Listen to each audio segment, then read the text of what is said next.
to the Broxbourne Civic Hall and welcome to FWA Hotwired 2005. We have got a packed show for you this evening, so without any further ado, let us kick things off with tonight's opening contest. This bout is set for one fall and is for the All England Championship. As I was saying before, John Atkins rudely interrupted me. Introducing first. Another match I'm really looking forward to as well is Chad Collyer and James Tighe from a pure wrestling standpoint. But now this is almost like the blow-off to a feud here, because this is the match that Leroy Kincaide has been waiting for so long. Good grief! I know, this guy is a man with mountain. He looks like he eats 17 chickens a day. 17 chickens. He models himself on a house. Making his way to the ring. Hey, good line. I like that one. Leroy Kincaide. Now, ladies and gentlemen, earlier on we were talking about this triple threat match. Spud, Jonny Storm, and Jody Fleisch will take each other on in a triple threat match. The winner will go on to face one of the FWA champions, which they will get to choose. In other words, Leroy Kincaide could very well beat Hade Vansen tonight for the All England title, and then go on to defend it against one of those men in that triple threat match if they choose an All England title match. But speaking of the All England title, here comes a man who has almost held that title now for 2 years. 2 years in 2 days' time. October 18th, 2003 was the date the British Uprising 2 came, that Hade Vansen made a name for himself and became the FWA All England champion. Nick, do you realise he is the longest reigning FWA All England champion of all time? Yes, I am fully aware of that, but sometimes the best exclamation mark is at the beginning of a sentence. I think the Spanish do that. My point is that when he won that title, he did it with impact when he ended the career of Fleisch Barker, one of the scariest men we've ever seen in the FWA ring. The FWA commissioner now, of course. Now, there's an interesting situation here. Let's look at the story between these two. Both of these men were working for Alex Shane. Leroy Kincaide as one of the security members, and Hade really is like the best friend of Alex Shane. Oh yeah, he's the tag team partner. Yeah, absolutely. After Leroy Kincaide, Donna, and Stixx all done a great job, Alex Shane decided to give them a wish. Leroy Kincaide's wish was to face All England champion Hade Vansen. Now, of course, we would have had this match a lot earlier, but Hade Vansen actually broke the hand of Leroy Kincaide, and as a result of that, we're getting this match now. Absolutely, let's look back on this. Okay, Leroy Kincaide holds a victory, non-title, against Hade Vansen. Okay, that was back at FWA Crunch. Now, after that, Hade trapped Leroy's hand in the dressing room door. Now, Hade claims it was an accident. I don't know about you, but I disagree personally, as we later then found out. Because at Vendetta, after Leroy Kincaide eliminated Hade from the Battle Royal, Hade then eliminated Leroy from the outside and attacked his injured hand without mercy. Clearly this was no accident. Now we're finally getting Hade Vansen is... Well, okay, Hade Vansen is George Hackman the fans. Leroy Kincaide is finally getting his opportunity to face Hade Vansen and possibly become the FWA All England champion. To be honest, everything's really, bar that hand, which we have to worry about, is really in the favour of Leroy Kincaide. Well, technically speaking, Leroy Kincaide has actually got medical clearance for this match, but you've got to wonder, what is the condition of that hand? And you've got to believe that Hade Vansen will explore the possibility of that injured hand. Hade Vansen goes down low, takes the arm, sends Kincaide down. Wait, straight away on that. You notice that, straight away went for the hand. Absolutely, now a series of kicks for trying to keep him down. The bigger, it was a huge guy. It really is hard to describe this man, mountain of a man. I mean, look at this. I mean, Hade Vansen with a height advantage here, and obviously he can use that leverage. But Kincaide is so well put together. I've never seen a rookie in the FWA. Straight on that hand such again. A package. Straight on the hand. Another thing that we're going to point out is the amazing agility of Leroy Kincaide. We've seen him come off that top rope with that spiral tap. I mean, that's unbelievable. A guy his size should not be able to pull off moves like that. But, the head of Leroy Kincaide was nearly ripped off there by the boot of Hade Vansen. Hade Vansen's really been in control for the majority of this match. He's standing on the forearm now. Well, obviously that's where the injured hand is, and so he's going to work on the hand and the area around it, the area that supports that hand. Kincaide is already in trouble, and I never would have thought it looking at him, but when you've got a hand injury, it's such a major extremity, you can't help but have it weaken your entire body. Absolutely. I mean, usually a competitor will go into that ring looking for a weakness, but in Kincaide's case, he has a hand with a bandage on it. You may as well paint it red and send a bull after him. And here we go, Hade Vansen showing that technical acumen that he is so well versed in. He's no Doug the Anarchist Williams, but by God, he's close. Dropping the knee down on the arm, what Hade Vansen is doing, whether or not I agree with it, doesn't really matter, because what he's doing really is the smart thing to do, okay? He's coming into this match having lost a non-title match to this man. He's doing whatever he can to try and beat him as Leroy Kincaide trying to fire back here. Oh! He got turned inside and out with that maneuver, and there's an elbow drop on the hand, and I loved it. Absolutely fantastic. Back as well. Do you know what I find amazing about Kincaide though? Whenever he's down, he just shows a sudden burst of, not heart, but absolute pure aggression. This man is a steaming bag of testosterone. Oh, Northern Lights bomb there from Hade Vansen. I've never seen him use that one before. No, meaning that is how he nice. held the hand down as well, piling pressure. He's causing the man pain just by simply applying a lateral press there. Off the ropes now, Kincaide on the reversal. Hurricanrana! Hade Vansen, awesome agility right there. That's the first time I've seen him do that, and I don't know how long. You know, Hade Vansen is pulling out a lot of things that Leroy Kincaide isn't used to seeing from here. I mean, Hade Vansen just absolutely so well put together, so agile and strong.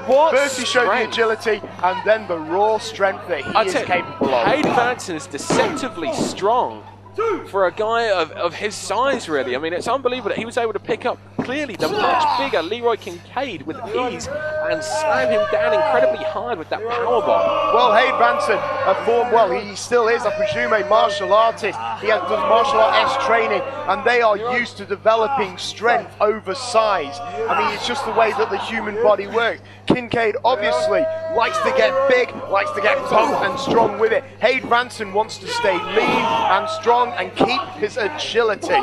And Kincaide, there's that aggression I'm talking about. Whoa, John. Hade Vansen does not want to be clotheslined by Kincaide. Have you seen them?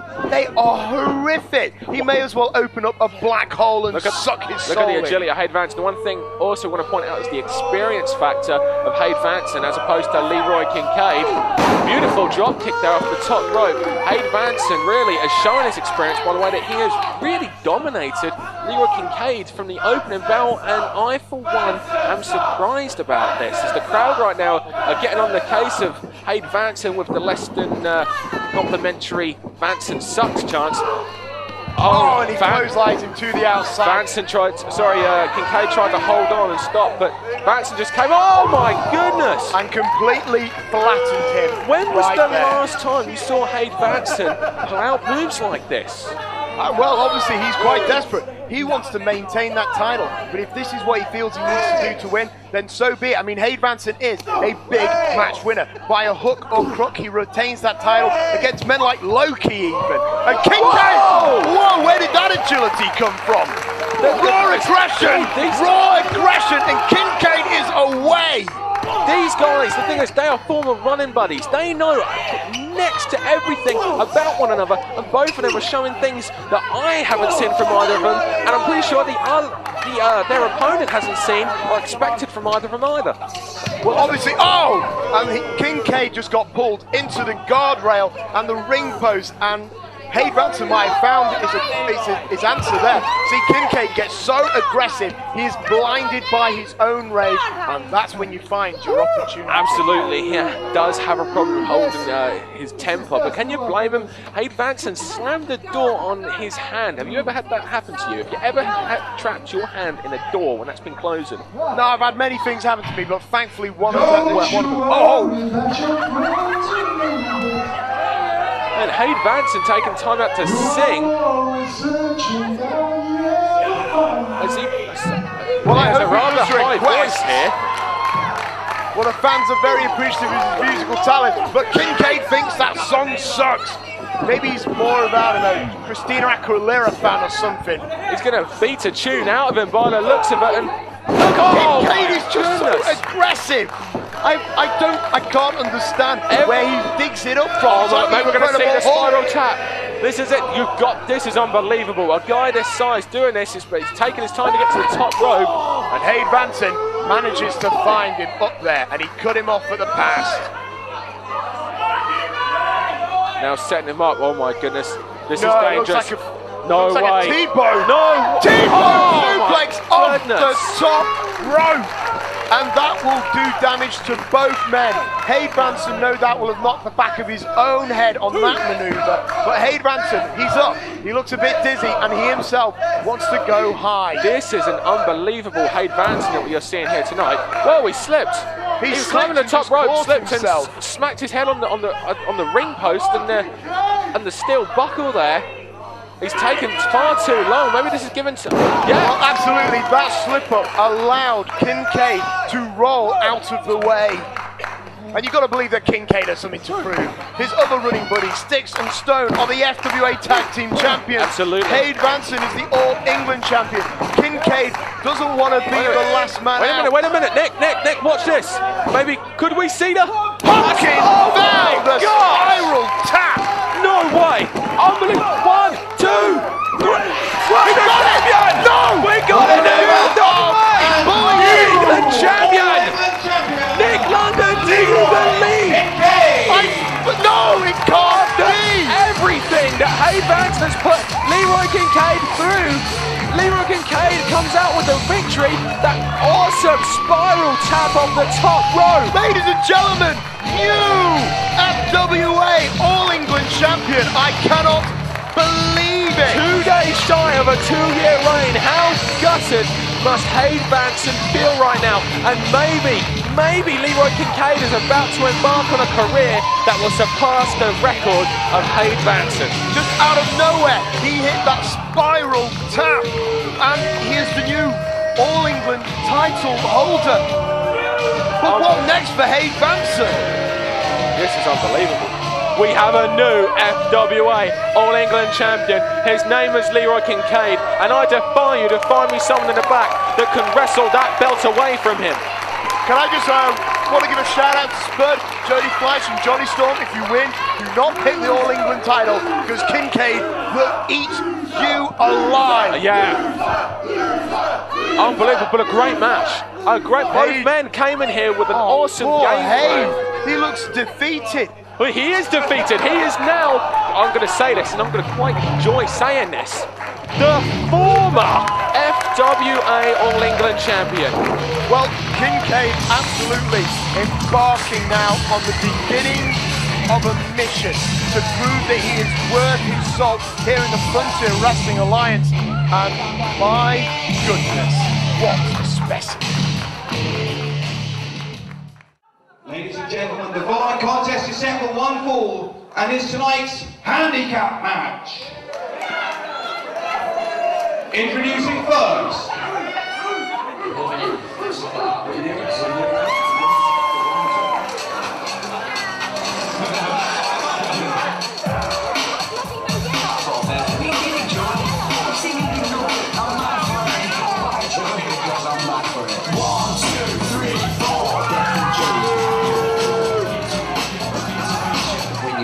that's when we'll greet you. making their way to the ring, accompanied by Donna. They are the team of Declan, Jody, Hade, the Manchester Massive. And ladies and gentlemen, here come the Burberry Warriors themselves, the Manchester Massive. And man, I am a huge fan of the Massive. I mean, truly, they are inspirational to the working class and to all the bums and the people on the dole right here in the Broxbourne Civic Hall who are watching tonight. Listen to half the stuff that comes out of your mouth. There's only one thing more ridiculous that I can think of than the vomit that you spew that you call English language, and that is the Manchester Massive. I don't understand. Oh, they added Burberry boxes to their Whoa, what's the need for this? Well, what's the need for this? Well, absolutely. Oh, no, no. Happy slapping time! No, come on! Oh yeah, you see it's a new trend that's following the country. And John Atkins is not happy! John Atkins, you don't want a part of the Manchester match scene. I'm so glad John did that. Good on him. Whoa! It's the pucker one. Darren Burridge. Oh my God, if 2 chaps weren't enough, we've now got a third. Oh, wait a minute. Donna grabbing the leg of Darren. And Burridge now having words and... Whoa. Oh, great move. And Burridge showing great strength and ability there. Burridge has come out like a house on fire now. Clothesline was blocked. Is this tag or both men in the ring on the outside? Come on, Andy Quilden, do something. Both men to the outside. Oh my gosh. Very dice. Whoa. What a dive from the pucker one. Unbelievable. I'm not quite sure if I'm going to believe that it's tastefully done with those dice hanging from, yes. But Burridge has come out like a house on fire and he has complete control over both Joey Hayes and Declan O'Connor, the Manchester Massive. And you know what? I can't stand chavs, but you know, I would much rather see Darren Burridge go over these 2 immature little children. So you're saying that Darren Burridge is the lesser of 2 evils? That's right. Absolutely. Well, Darren Burridge, a very competent competitor, wrestles all over the world. He's had a fantastic streak over in Ireland as of late. He's also wrestled over in Thailand extensively, but he'll always remain true to his working roots. And there's that suplex. How long did he hold him up there for? About 4.5 seconds, I think. Not too sure. What is with those furry dice? I don't know. All he's missing is a flux capacitor. And there we go. Nice forearm there to the chest. Whips off Joey. Joey on the rebound. The reversal. This match going nice and quick. Elbow to their chest bone there of Burridge. To the chest bone. Yeah, chest bone. What? Joey Hayes has turned this around now, it seems. Irish whip coming up, but there's the strength. Obviously, Darren Burridge has the power advantage here, which is the only advantage he does have here because it's 2 against 1. Double arm drag coming up. Whoa. Oh, this is good.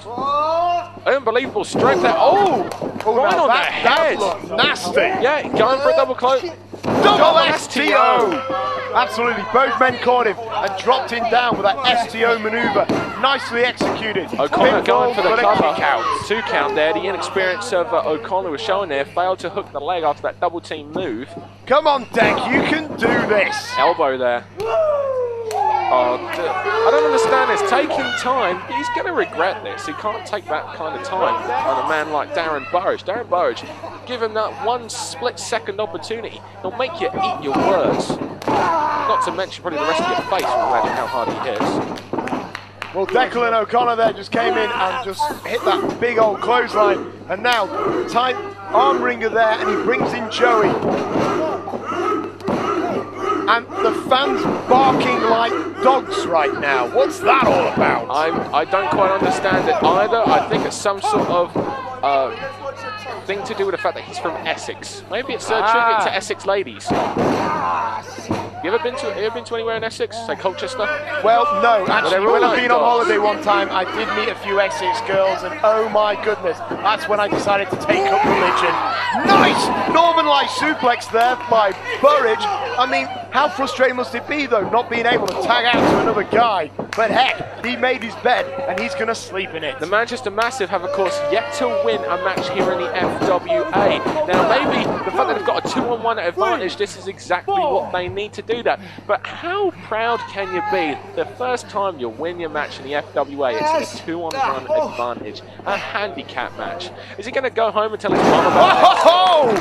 Interesting move there from Declan O'Connor. Very nice. I'll give him credit. A whirlwind-like motion there, slamming him down on the face and on his front. I've never seen anything like it. Whoa, small package of variation. Burridge. Oh, clothesline sends him down. The Massive definitely here have the advantage and they're keeping it now. Tag there now for Joey, and he throws his face clean into the boot of Joey. And now, here he comes. He's going to wear down Burridge. He's just constantly going. What they lack in technical finesse, they make up in their happy slapping techniques. And he breaks the eyes with the sole of his foot there. What the hell is it that these chavs are wearing? Well, they're wearing some very fine yellow trousers. I'm not sure. I can see some Burberry boxers, and I distinctly smell Burberry perfume as well. Don't boxers go under your trousers? Hey, it's cool, man. Well, I don't know anything about that. Anyway, Burridge firing back now with a series of European uppercuts. A right to the eye from Declan O'Connor. Oh, and a hooking clothesline takes Burridge back down. Lateral press, hooks the leg. 2 count. Donna was there counting along. The lovely Donna watching on from ringside. You're not going to beat Darren Burridge just yet after a clothesline. Well, you never know. Maybe you'll just catch him just right. And Donna now. Donna once again hooks that leg. We said this is a handicap match. We knew it was going to be 2-on-1, but 3-on-1 with an unbelievable neck snap there. That was very impressive, leaping over that top rope and delivering that bulldog maneuver. Off the rope, Burridge double clothesline, over the sleeper, but takes the drop toe hold. What's this? Oh! I'm not quite sure what that move that Declan O'Connor just did, but very impressive, mixed with a drop kick from Joey Hayes. God, if someone would have bust those fairy dice, it would have been that. Kick out by Burridge. Well, it wasn't really a kick out, he just rolled the shoulder up there. Well, it's a little kick out. I don't know if he's got Burridge has got enough in him at the moment. He's trying to get the fans behind him. Tag now. They're doing what's right. They're making a lot of quick tags in. They're keeping the fresh man in constantly. Well, Deck and Joey at the moment are dominating Burridge. You've got to believe that maybe Burridge did not want to be in this situation. Burridge firing back now. Takes Declan off the ringside apron. Well, he's eliminated one of the Massive, and now he's just got the other one. And look at this. These two are just little cheating. They're like rodents. I'm not going to disagree with you on that one. Now look at this, and now Joey back in control thanks to their rodent-like techniques into the corner. You've got to believe that Burridge would love to have a tag team partner by now. And knowing the nastiness that is Darren Burridge, you probably want to tag up with Donna. Ugh. Oh, what is going on? British wrestling here. He's going for the artful dodger. Old school at his best. Darren Burridge had a very respectable training, unlike the Manchester Massive. Oh. He ducks the fist there from, German suplex. Beautiful. Burridge is turning the tide now. Oh, moves out of the way. Declan O'Connor, perhaps the whitest man in professional wrestling, just got taken apart there with a vicious backbreak combination. And now this time Joey hits Declan. Burridge is one step ahead of the Massive now. He can't help being that white. It's all the lamprey. It bleaches the skin. Whoa, and Burridge trying to making them work together. What's going on? Unbelievable. Oh, he's encouraged them to fight. Burridge is and Donna is beside herself. Wait a minute. Oh, a double belly-to-belly suplex there. What strength from Burridge. He tried to orchestrate a falling out between the two. If anything, it gave him an opportunity to regain his breath. He just outsmarted the Manchester Massive. The Manchester Massive were outsmarted by Darren Burridge. How embarrassing is that? Oh, interesting maneuver there. That was kind of like a side-on Russian leg sweep variation. And there's another one there. Back of the head and the small of the back, hitting the ring very, very hard. And wait a minute, Donna is tempting him with her feminine wiles. Nice tracksuit, though. Oh no, I was just thinking that. I mean, whoa! No! The dice are in the face! Out of the furry dice! The dice are in the face! Wait a minute. Declan O'Connor's got that. Oh! He used the bling in his face! He hit him so hard he broke it. Look, come on, ref! Look, there's something on the ring apron there. Come on! They lie, they cheat, they steal, but unlike a certain American wrestler, it ain't cool. That's gimmick infringement now.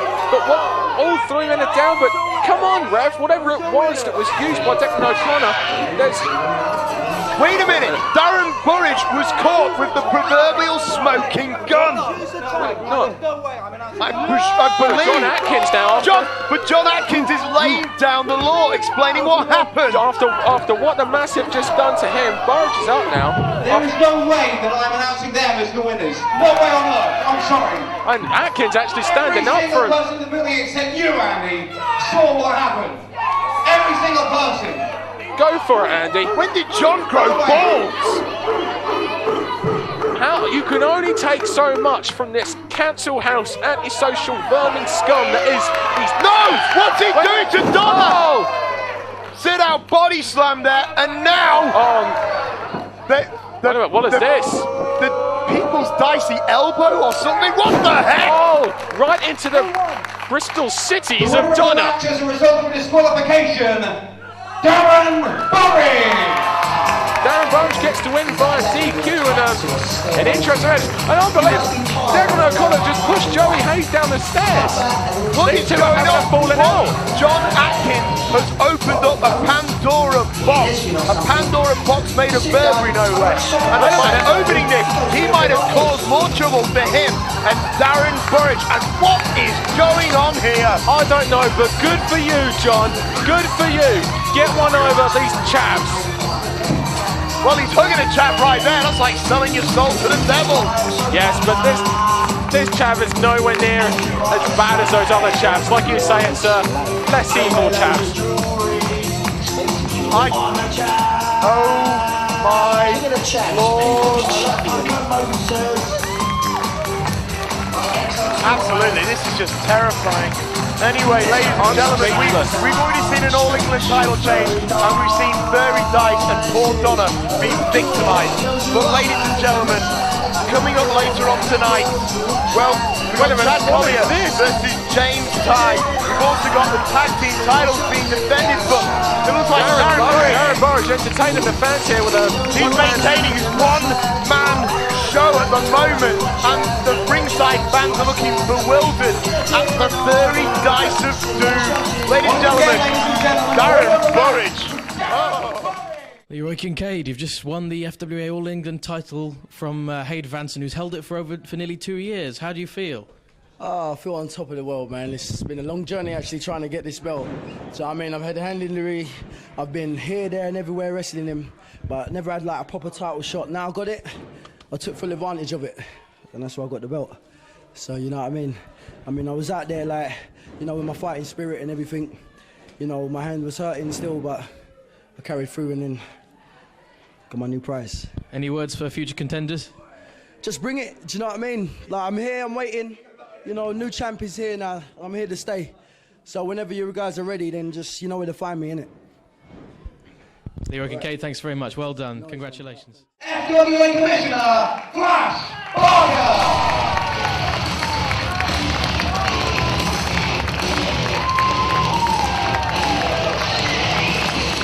Now there's a man I respect, Nick Blunt, the legendary Fleisch Barker, the FWA Commissioner, no doubt here to lay down the law the way that only the Fleisch can. Well, Fleisch Barker absolutely respected and feared by many within the FWA. One of the very few men who have defeated Doug the Anarchist Williams in the FWA Heavyweight Championship. Absolutely. Now that is a feather in any man's cap. Let's listen to what he has to say. Of your time, as we'll make a few announcements before I want a reception. And a reception like that, I just might be tempted out of retirement. I, for one, would love to see that. Please go back! Please go back! Please go back! Please go back! Please go back! You never know. Down to business. First of all, the tag match. At this moment in time, the new breed have not arrived in the building. And unless they arrive by bell telling, I will be putting in a replacement team.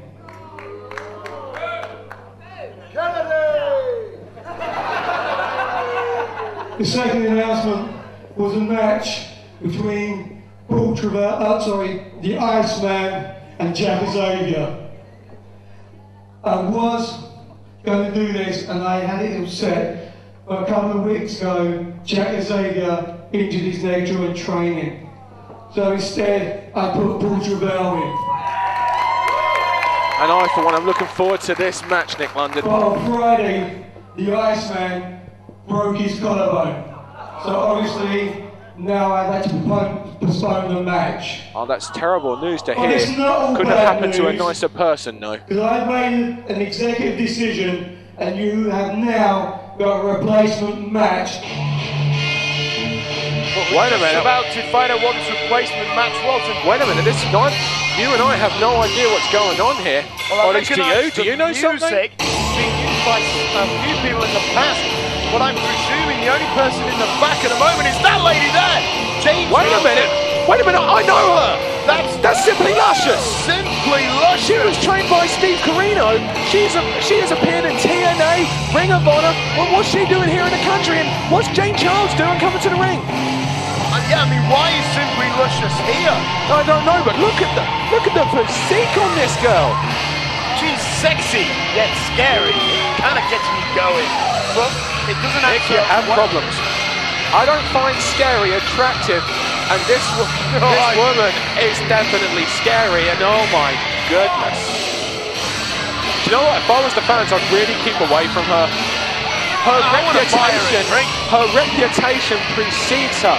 She is trained by Steve Carino, a former NWA World Heavyweight Champion. Anyone that can survive training with him deserves respect.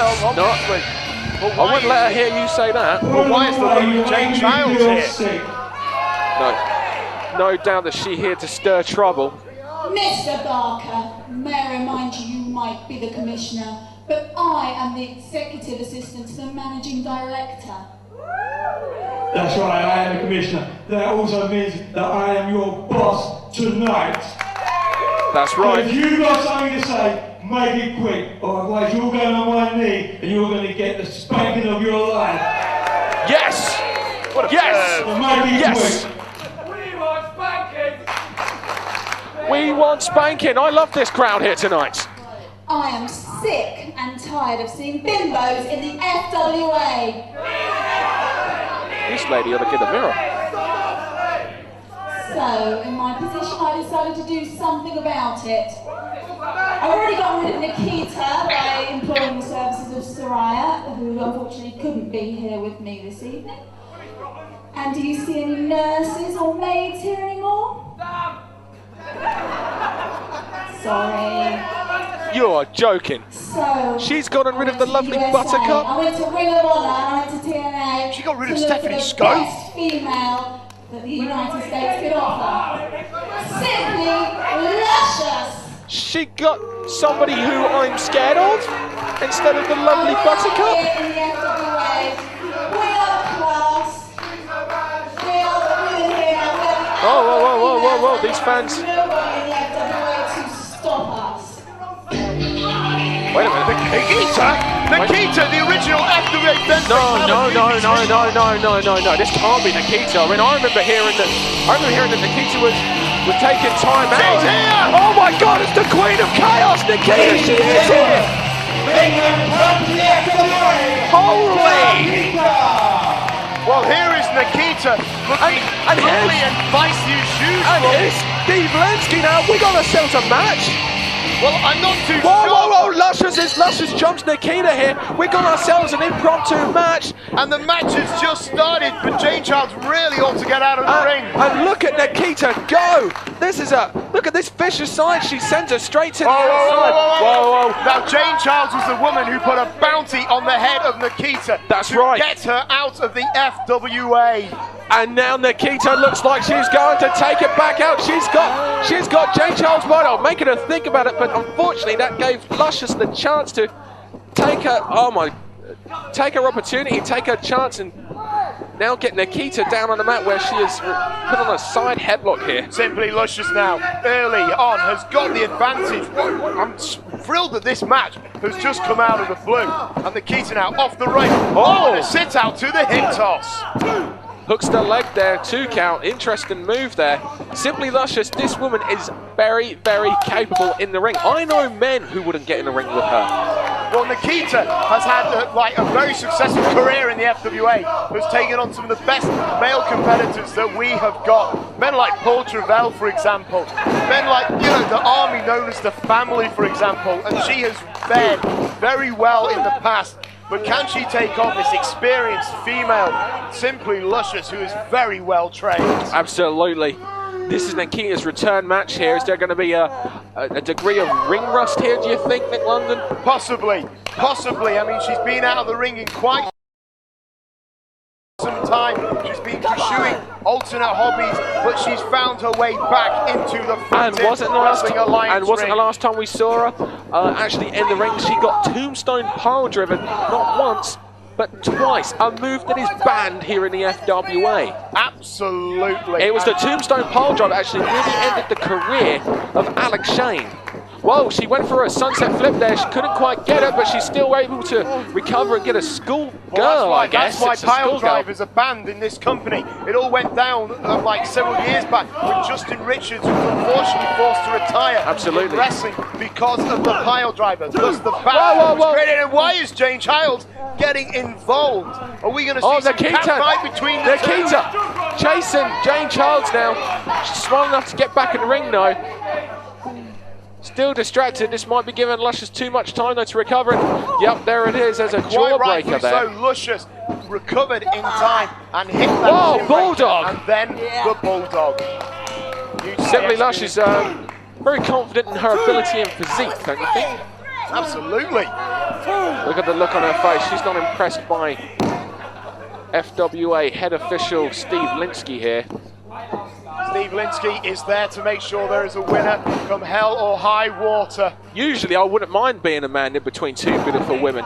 Not in between these two though, because if you get too far in away, they will kick your ass. Absolutely, they will remove your eyeballs from your very socket and make you say thank you. There's the whip. Irish whip now. Clothesline there, runs right through Nikita. Straight to the throat there. Impressive display here from Simply Luscious. Simply Luscious now in control, picking up the original femme fatale herself, the queen of chaos as she now likes to be called. Nikita takes her out of the corner and Luscious follows through with a big clothesline. I don't think she really cares what we call her. She just wants to go in the ring and get at Jane Childs and anyone that Jane Childs brings into the FWA. I just think the Queen of Chaos is an apt name for this, like you say, femme fatale Nikita. Nikita now, Northern Lights suplex and a beautiful bridge to hold it down, but Simply Luscious able to maneuver out. Interesting, not only did she get the Northern Lights suplex there, but she also hooked the leg as she took her over. Nikita has come in here and she's shown some improvement, and also there's a little bit of ring rust in there as well.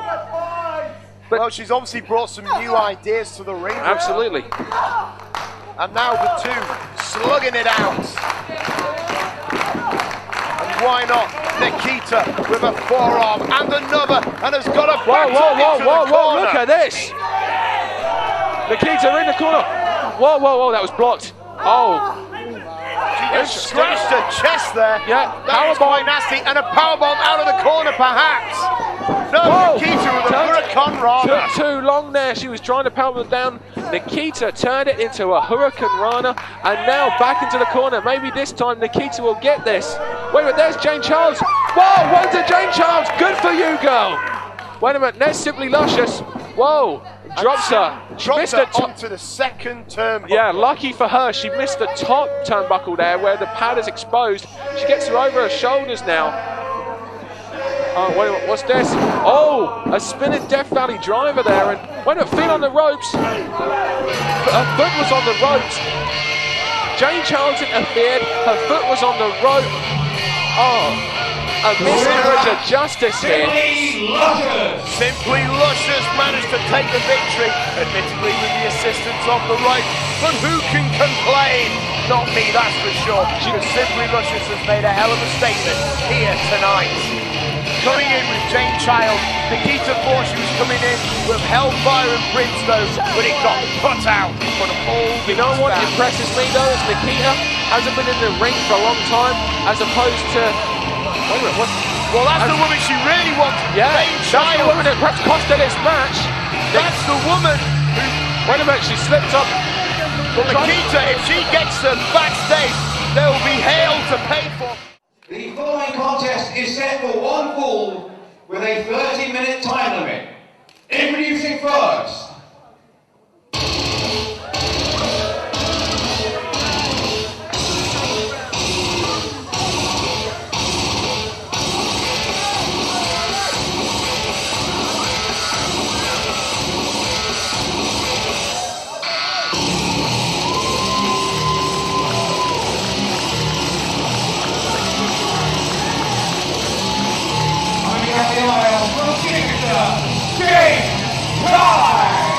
Ladies and gentlemen, the last time you saw the formidable James Tighe, he was dressed up like a clown due to the bureaucracy of the Frontier Wrestling Alliance. So leading up to this event, James Tighe demanded, I want an opponent so I can prove that I am that aggressive competitor that almost stripped up Williams of the FWA. How are you feeling about your match with Tighe? You ready for this? I'm feeling damn good, and James Tighe, you know what?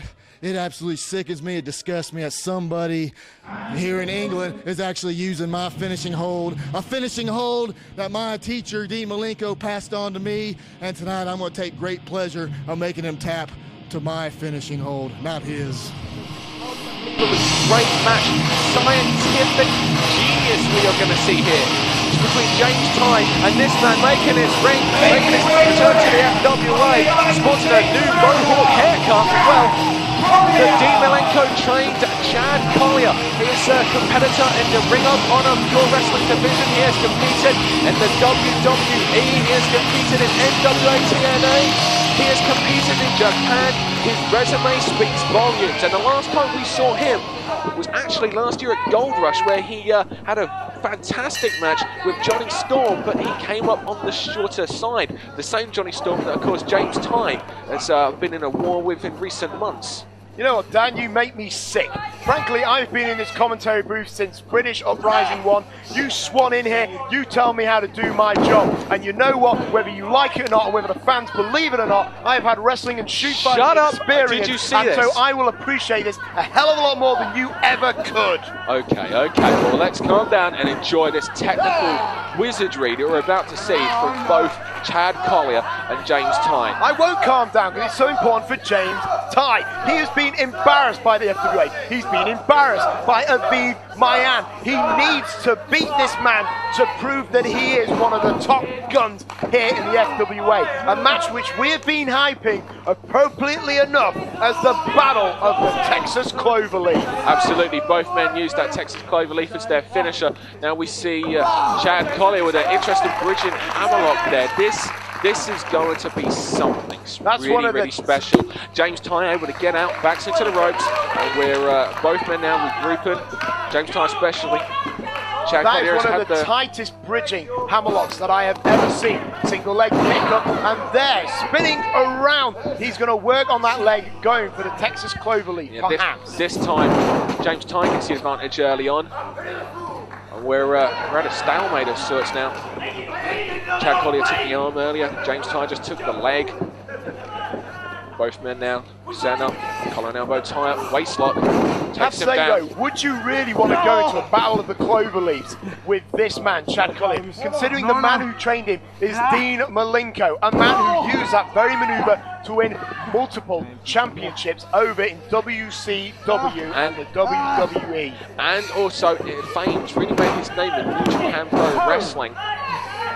Alongside the likes of Jushin Thunder Liger, El Samurai, Chris Benoit, Eddie Guerrero, rolled up there by James Tighe, counteracts. These guys are so good, they've got a counter for a counter for a counter for a counter. They'd already countered, that they didn't realise they already had a counter in their mind to counter. If you look on paper, one was trained by Dean Malenko, the other by Mark Sloan, two technical specimens in this country, and they have passed on their craft to their respective students. Absolutely. Now Chad Collyer with that Tiger Mask-esque, Satoru Siyama-esque drop toe hold there from the headlock. He now Great finds both knees. Maybe going to be bridging back now in an Indian deathlock.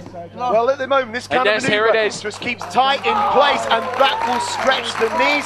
It'll also wrench. It's got bone on bone in the eye socket area. That's going to wrench the neck as well. This That's move was a good maneuver to test James's strength. Absolutely, this move too. That's showing Chad Collier's worldwide tours there. That move was actually invented by the legendary Keiji Muto over in New Japan Pro Wrestling.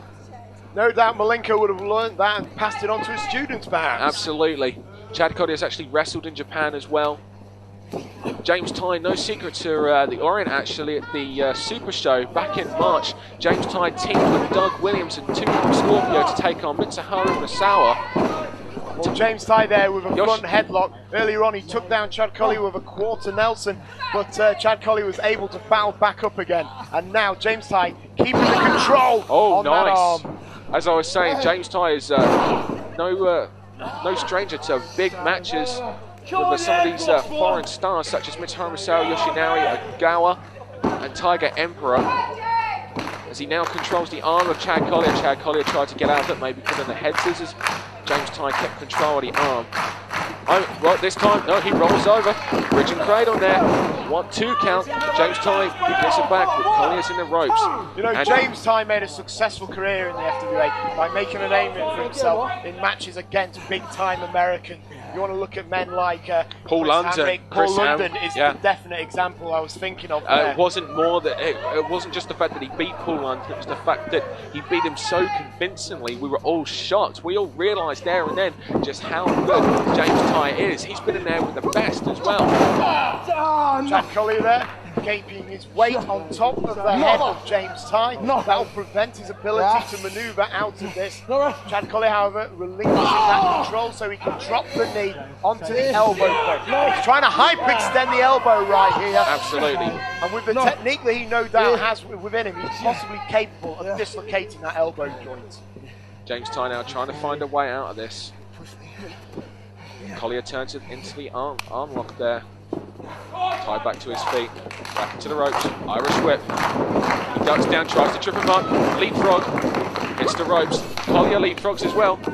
James Tighe sits him into the ropes, and there's an arm drag from James Tighe, an arm drag from Chad Collyer. Well, James Tighe went for the arm drag, Collyer ducked out of the way, a headlock takedown from Collyer, head scissors, whoa. Very, very good. Neither of these men are quite ready yet to succumb to the other. They're both very, very still in the starting blocks. That's right, both men still feeling each other out. James Tighe though went and took the ball and turnbuckle there. Maybe feeling a bit frustrated. He went for the arm drag, Collyer stayed one step ahead. And now he turns it from a tie up into a hammerlock now. He's got a tight hammerlock. Oh, look at James Tighe now. Notice how he used his own leg to manoeuvre himself round the back of Collyer. Get in the best position. Technique. You can use your own leg to essentially pivot around your opponent. Absolutely. Both these men, like I said, are technical geniuses, technical wizards. Into the ropes now. Shoulder block. Collyer got the momentum. Off the ropes. Hip block.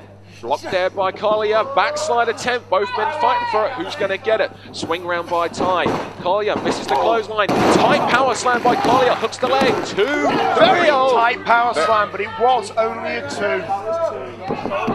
Great move there out of nowhere from Chad Collyer. Collyer now keeping on top of James Tighe with that stomp to the back.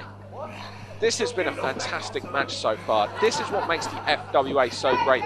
Both of these men so damn good. As a gut-wrench suplex there, another cover. James Tighe down very nicely. I think he realised he wasn't going to get the cover on that. He just put the pressure on James Tighe, making him exuberate that energy to have to kick out. There's a stomp to the back now. Maybe setting him up for that Texas Cloverleaf there. Well, absolutely. There's two ways you go for the Texas Cloverleaf. You can either work on the thighs of the legs, that's the first pressure point. The other one is on the lower back. That's where the arching comes into it. Absolutely. And now, Chad Collyer forcing him over. With his half Nelson lock there. Great amateur wrestling style almost here. It's almost like, it's actually, technically speaking, a reverse quarter Nelson. Using the other arm. But now, Fujiwara armbar there. Cross arm breaker.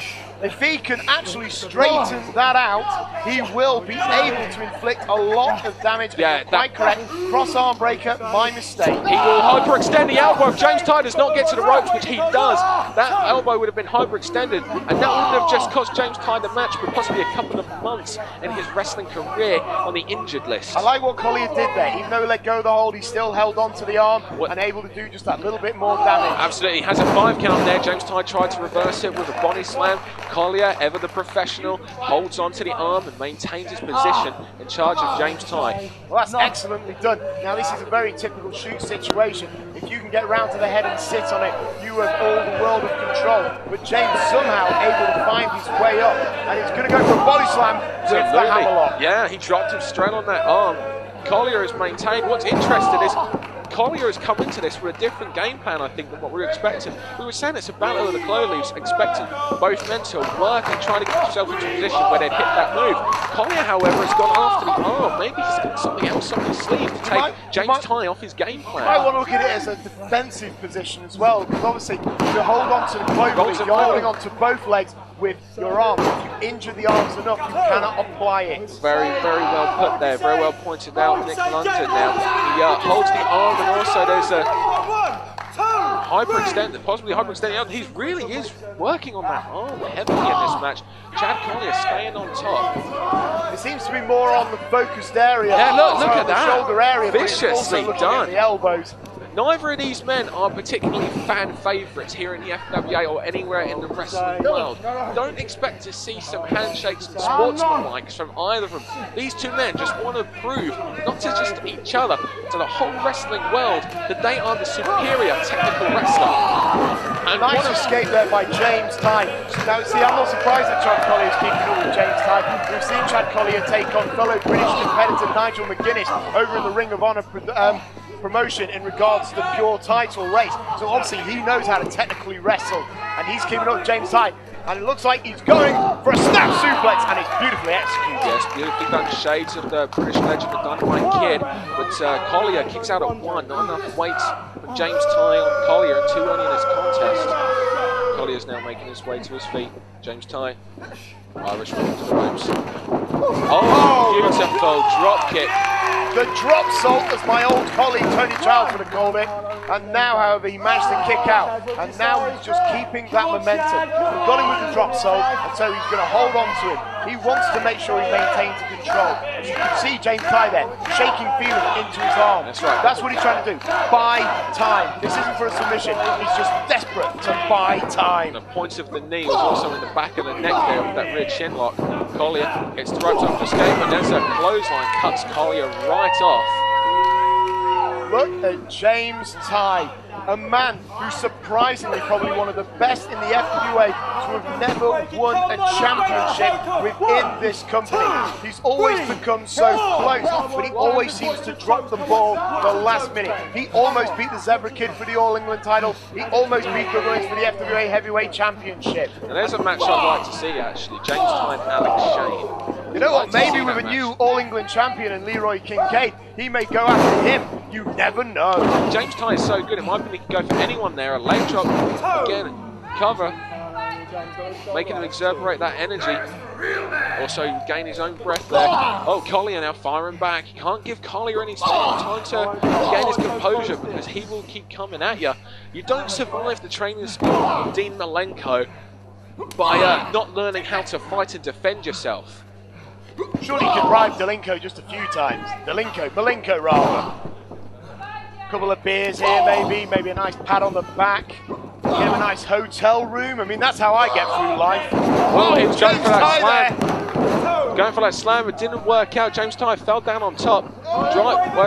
He's driving a knee in the shin across the throat of Collyer. Now this is where both men are not fan favourites, okay? They will take shortcuts, they will take cheap shots, they will do whatever they have to do to get the win. Oh, the first yellow card there. Just to remind the fans, we have a red-yellow card system in play. Essentially, it's very much like football. First time you get a yellow card, but it can go to a red one. Butterfly suplex for the Fleisch. 2. Now, Collyer was able to kick out because he had injured the arm of James Tighe. Yeah, that's you how see you want to James look at Tighe's this match. holding his arm and shaking it again. And he knew if I could have held on, I could have got the pinfall victory. Absolutely. Oh, James Tighe disrespecting Collyer, and Collyer fighting back. Vicious knife-edge chops in those European uppercuts. Ooh. I've seen several punches there from Chad Collyer. Very unusual from this man, but I suppose if it gets the job done, it gets the job done. Well, I think both men discovered earlier on that neither of them could really get the upper hand on one another as far as who was the superior technical wrestler. You know what, they're so close. They were so close. Exactly, they're resorting to tactics, maybe not necessarily seen too much in these type of matches. We've certainly seen both these two men do it in the past, but not usually seen in these type matches.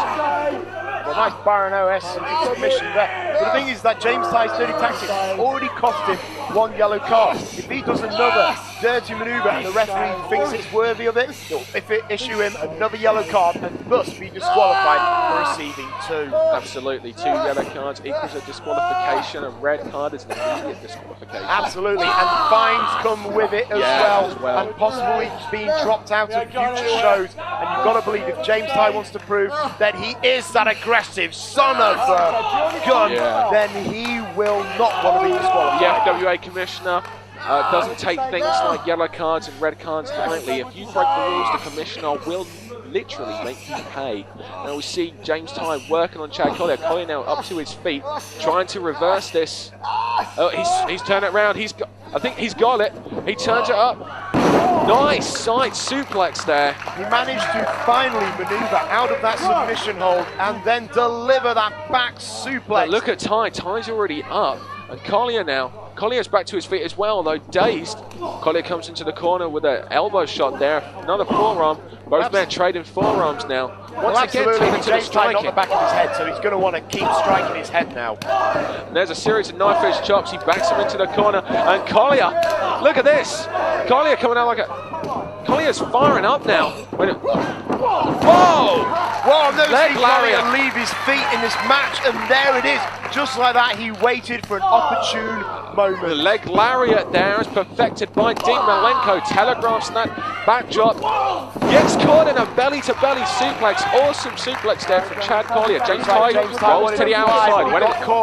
When Collyer, this is uncharacteristic. Collyer goes through the ropes. Uncharacteristic of this mat wrestling specimen, this mat wrestling perfectionist that is Chad Collyer. Leaves his feet, dives through the ropes with that suicide elbow smash. You know, I would not have been surprised if Chad Collyer actually managed to apply a wrist lock in the middle of that torpedo dive. He's just that technical. Absolutely.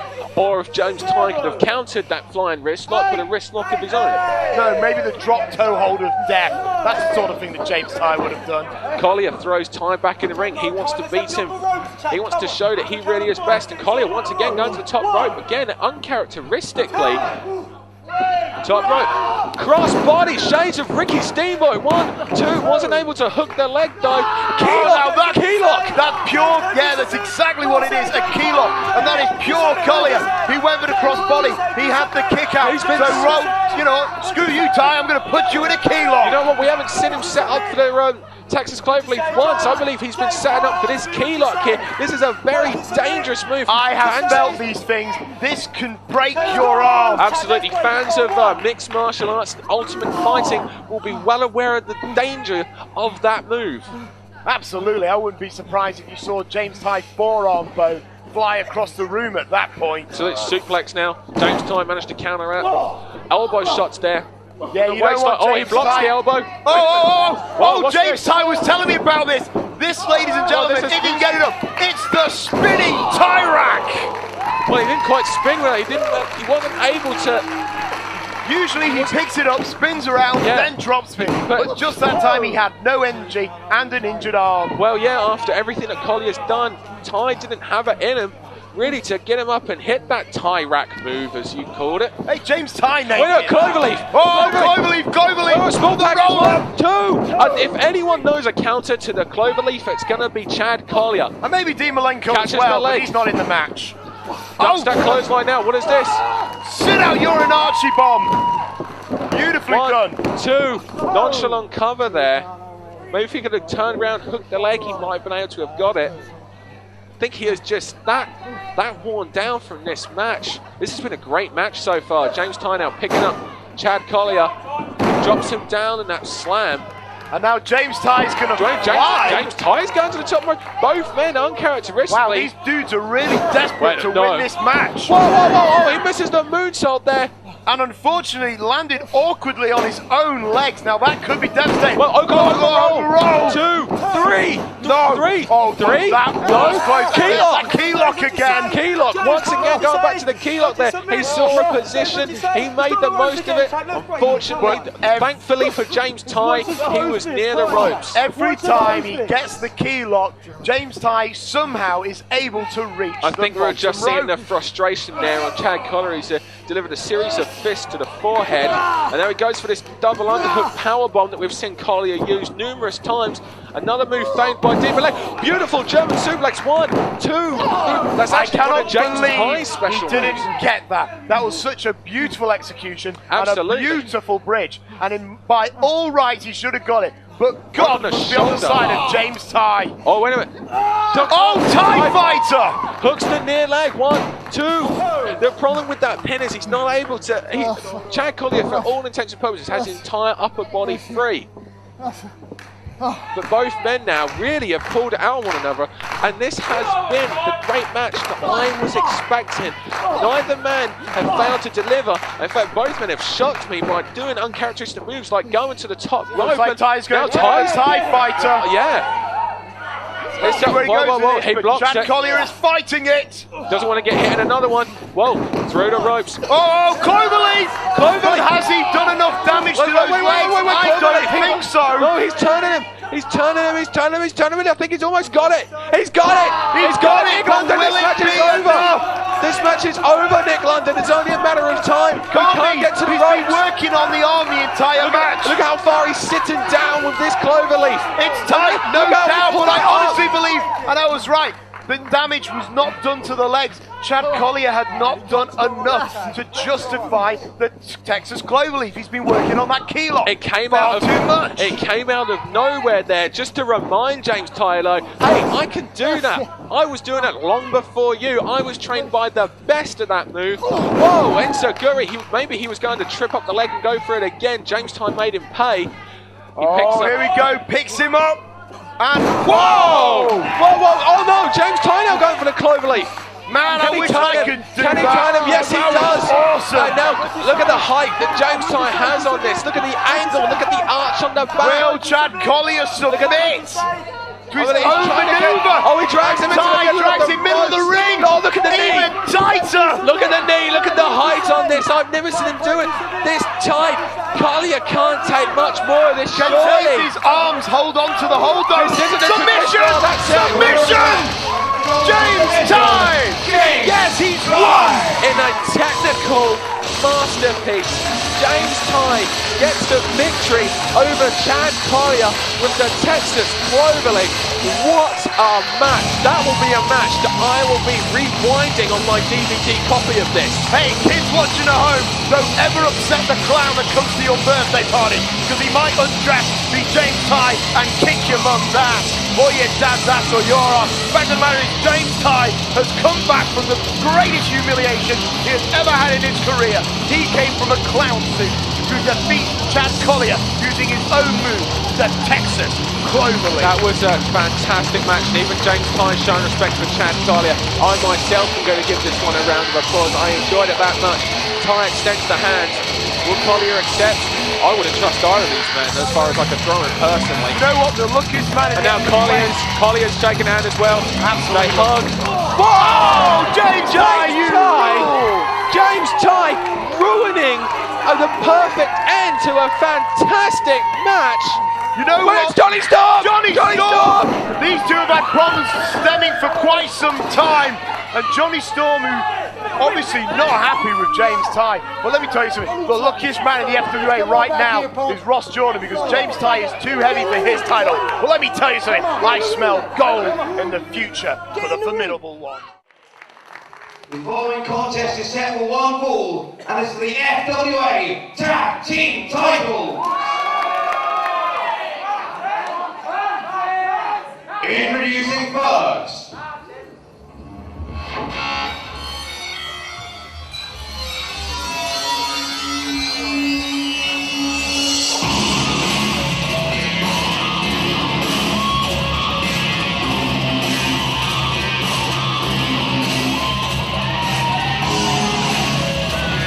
Well, coming out right now is Ayass, and when Ayass, the Twisted Genius, comes out, you know what that means. He's bringing his army. Stixx, Darren. The Twisted Genius, Ayass. They have a team of Martin Joe, Stixx, the FWA British Tag Team Champion, Stixx and Joe. Ladies and gentlemen, look at these scary specimens. It was these men who hit the last impression that Burridge will ever know in this country. And then when Ayass saw the potential these guys had when they helped destroy his former protege, he bought their contracts off Alex Shane. Originally, Stixx Stone was Alex Shane's lead security men. But Ayass saw the potential and took these lumps of clay and molded them into the current FWA Tag Team Champion. The things that make these two even more deadlier is the fact that it is the Twisted Genius, Ayass, who is at their side, guiding everything that they do and watching every move that they make. He really is a Twisted Genius, and that's why this match has taken place. But let's take a look at this for 1 second. Let's see if the new breed have actually made it here tonight. We heard earlier that they hadn't arrived yet. What? Wait a minute. Are they here? I'm not sure, I mean... No one's coming through. No one's coming through the entranceway. I'm not sure what's going on. I mean, a lot of fans have been waiting for the opportunity for the new breed to return. I'm not quite sure what's going on neither, Nick. That's Andy Simmons. Andy Boy Simmons. What's Andy Boy Simmons doing here? Andy Whoa, cut the music. I told you the new breed would not be here. I told everyone they didn't believe me, but Simmons, we beat your ass in Morecambe. What the hell are you doing here? Ayass, Stixx and Stone, I've come out here to tell you one thing. And you're right, I'm not your opponent tonight. You're right. But I want you to know, if I had a tag team partner, and believe me, I will find one, I'll be in that ring tonight, doing my best to win those tag team championships back. Yeah, you haven't got a partner, you're on your own, so get the hell out of this ring, get the hell out of this arena. What are you doing here, Simmons? I'm here for one thing, to let you know, I'm not your opponent tonight. They are! What? Who is? What? Who is? Could it be the new breed of back? The new breed, the music! Some fans have been waiting ages for this! No. Are they here? Ever since Ashe betrayed Curve and joined the new breed. And Crunch 2003 in this very building, Nick London. Absolutely! I'm not going to believe that they are here until I see it. The music's still playing. I'm feeling no giddy. I got goosebumps all over me. Wait a minute! Wait! There it is! Ashe! Curve! The new breed! They are back home here in the FWA! Ladies and gentlemen, former FWA Tag Team Champions, Ashe and Curve, one of the most dominating teams in FWA history. They've had a lot of problems. Ashe betrayed Curve and joined the family unit, but now there were rumours that they might be back, and when Ayass heard these rumours, he decided to try and strike first and challenge them to the tag team title. But it turns out that yes, they had managed to put all differences aside and they are back here tonight. I wouldn't be saying that just yet. What do you mean? You're right, Ashe and Curve, there were rumours that the two of them were trying to reconcile, but they hadn't reconciled, and do you know how long it's taken Curve to make a decision on whether or not this match was going to take place? We didn't know it was going to take place until 30 seconds ago when they were going to walk through. We don't know for a fact that these two are on the same page just yet. I haven't seen these two high-five each other. I've barely seen these two look at each other so far.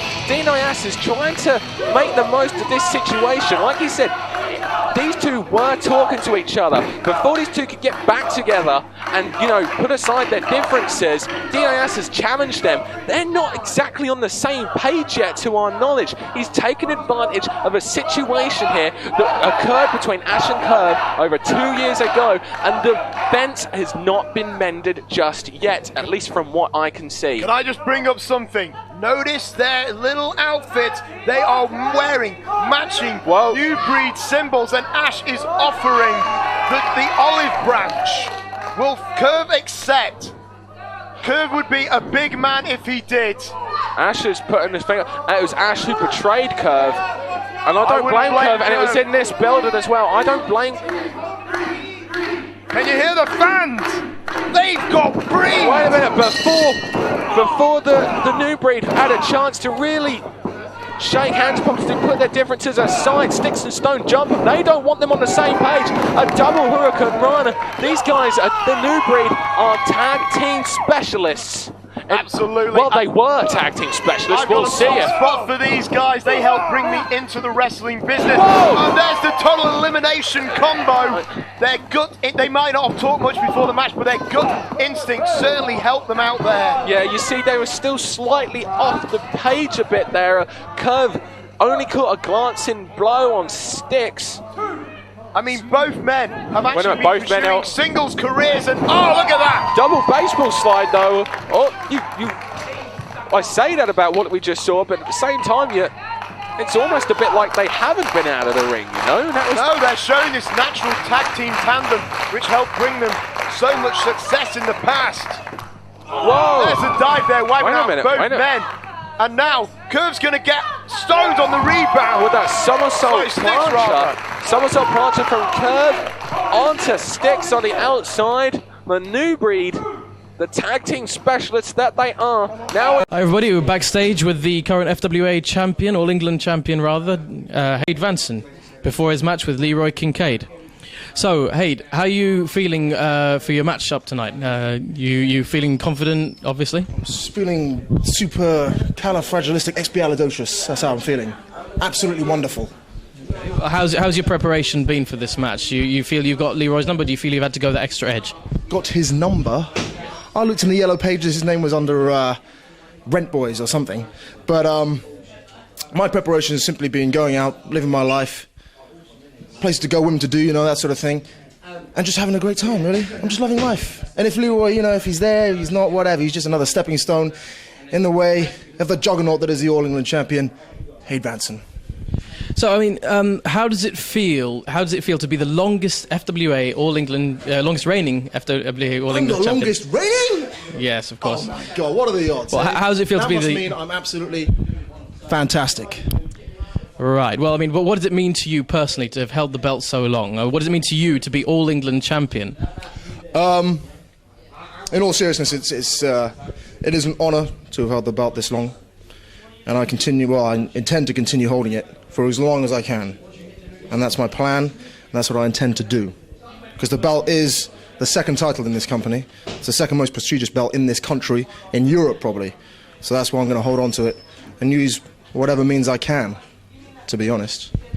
Fair enough. That's good. How about you? How do you feel about the growth of your status within this country? How do you feel you Hade Vansen, the wrestler, have evolved in your not only relationship with the fans, but also you as a wrestler, your relationship with the rest of the locker room? You know, overall, how do you feel? How far do you feel you've grown within the FWA? I feel in the FWA I've grown a lot. You know, obviously the FWA is a company that gives its wrestlers a lot of scope to do their thing, to wrestle to the best of their ability, provides them with a platform to be seen by, you know, the entire world, really, with the wrestling channel, that sort of thing. So I've grown, my name has grown, and, you know, I'm making the best of it by being the champ. That's good. Well, thanks for your time, Hade. Thank you very much. See you later. Full control over Stixx and Stone. Now, yeah, the new breed were a tag team for a lot longer than what Stixx and Stones have been. But Stixx and Stones have been tagging up a lot more recently than what the New Breed have been. Obviously, this is their first tag team match in the FWA in over 2 years. Well, absolutely. I mean, the New Breed have only just come into this. Both men have been pursuing singles careers across the United Kingdom and across Europe. Ash keeping his namesake of Ash. Meanwhile, Curve took his real life name, Phil Bedwell, and pursued a career as the Playboy. But now he has donned the New Breed tights, possibly only for one more time, to see if they truly can do it, to see if they truly can win the Tag Team Championships. And what if they do? What if they do win and then they end up facing one of the winners of the triple threat match later on tonight? Absolutely, so many disadvantages for every champion, and champions coming in tonight, including FWA Heavyweight Champion, the show stealer Alex Shane. And the two men that are in the ring right now, Stixx and Stone, or Ash and Curve, should they be able to win the tag team titles tonight. Whoa, double front enziguri puts, wait a minute, I remember this. Oh, drop kick to the front from Ash. Vicious kick to the back from Curve.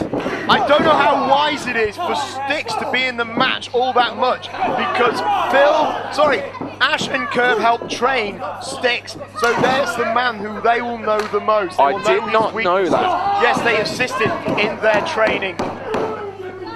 Yeah, the one thing I've noticed though in this match is for all the tag team moves we've seen Ash and Curve put together, the one thing I haven't noticed them do really is a lot of communication. It's almost they're harking back to the days when they're tag teaming together, that they just know what the other one's going to do. They know the positioning of one another, and it's just like second nature. It's like they've got a sixth sense. They're psychic. Yeah. They know what the other man is thinking. It's like they've gone back 2 years. Yeah. And now Curve is being told off there by referee Steve Linsky. Wait a minute, Curve and Stone going at it on the outside now. Big slugfest, and you've got to believe that the New Breed didn't want this. 2-on-1 now on Curve. Stone is holding down, he's grabbing the head. These guys, there's nothing technical. We're gone from seeing a technical masterpiece in Chad Collyer versus James Tighe to a barroom brawl, which this has turned into at the moment. You don't want to get filthy with the New Breed, because I'll tell you one thing, they actually do know quite a lot of no disqualification tricks, so to speak. Oh, and they distract the referee long enough to hit them. Kick out there by Ash of the Curve realising he's got to get back to his corner to try and get the tag from Ash, otherwise I'm pretty sure he'd have gone straight after Stone, who quickly made a beeline for his corner. See, tag team work now. Ash was always the strongest member of the New Breed, the most passionate. Notice the New Breed tattoo on his arm. Ash wants this more than anything. He wants this more than life itself. 2 count there. Martin Stone, the human breeze block that he is. It didn't take Martin Stone long, but Stone has been very impressive since joining the FWA to get gold around his waist. Okay, but the point is, he took a shortcut there with Alex Shane joining his security along with Stixx, and there's a nice, vicious, powerful suplex there. Good shortcut there. I mean, it led all the way to tag team gold effectively. Stone now working on Ash, and you're right, if Ash is the strongest man of this team, then by taking out the strongest man in Ash, they're leaving themselves with just Curve. Now Curve is the man who really is in a position where he doesn't know if he can trust Ash still. Question is, Ash wants this, I believe that. The question is, does Curve want it bad enough? Because by winning the Tag Team Championship, he will effectively be stuck to Ash until they lose those titles. Will Curve rush to the rescue of a fallen Ash, do you feel? Or do you think he will leave him lying, much like Ash did to Curve over 2 years ago at Crunch? I really do not know. Exactly. Curve has never had an opportunity for retribution. I mean, is Curve doing this to help his tag team partner to try and get it, or is he doing it to allow Stixx and Stone to get a few more shots in on Ash? I mean, how much is Curve liking seeing this? And we go back to the tag team moves, like we said, it's almost like these guys got a sixth sense. They're just doing it because it just feels so right, because they were doing it for so many years. It's tag team wrestling. We haven't seen much actual communication between the two, and the passion for the New Breed shown by the FWA fans, the FWA fans who feel that New Breed are the greatest FWA tag team of all time, is being shown by their support for them here tonight, and the support that was led by them on the internet, on frontierwrestling.com, to get these two back together. Wait a minute. Support for Ashe from the crowd. Did you see that long just enough, then? but now Martin Stone with an overhead, belly to belly, sickeningly executed. Nick, did you see that? Ashe had an opportunity to make the tag to Curve. Curve looked very annoyed that he didn't take that, but instead went for a double clothesline on Stixx and Stone, and it ended up backfiring. Is he annoyed, or is he angry? Does he want to get in there and show what Stixx and Stone, what he's all about, why he is considered one of the greatest tag team champions that this company has ever seen? We're proud now. We're getting behind Ashe, but Stixx is between Ashe, and Stixx is between Ashe and Curve. And we would point out earlier the devious plan of the Twisted Genius Dean Ayass, trying to split the New Breed up even further before they were able to reconcile. And he's doing a good job, it seems. Once again, is Curve actually trying to help Ashe? I don't know, but all I know is it's a good thing the referee Steve Linsky's in that ring. And I don't think any other referee has the experience or the mass to actually hold back Curve. Stixx now, backing up from Ashe. I didn't think so. Setting him up. Stixx and Stone, we've alluded to them in the past, they're bullies. You know, that's exactly what they are. Ashe and Curve are in a position where they heard stories that the two were trying to, you know, get back on the same page, trying to rekindle their friendship, okay? They saw a weakness, and just like any bully does, took the opportunity to exploit that weakness with the help of the Twisted Genius Dean Ayass. You know what? In an earlier match between Chad Collyer and James Tighe, opportunistic was considered a virtue. Now you call it bullying?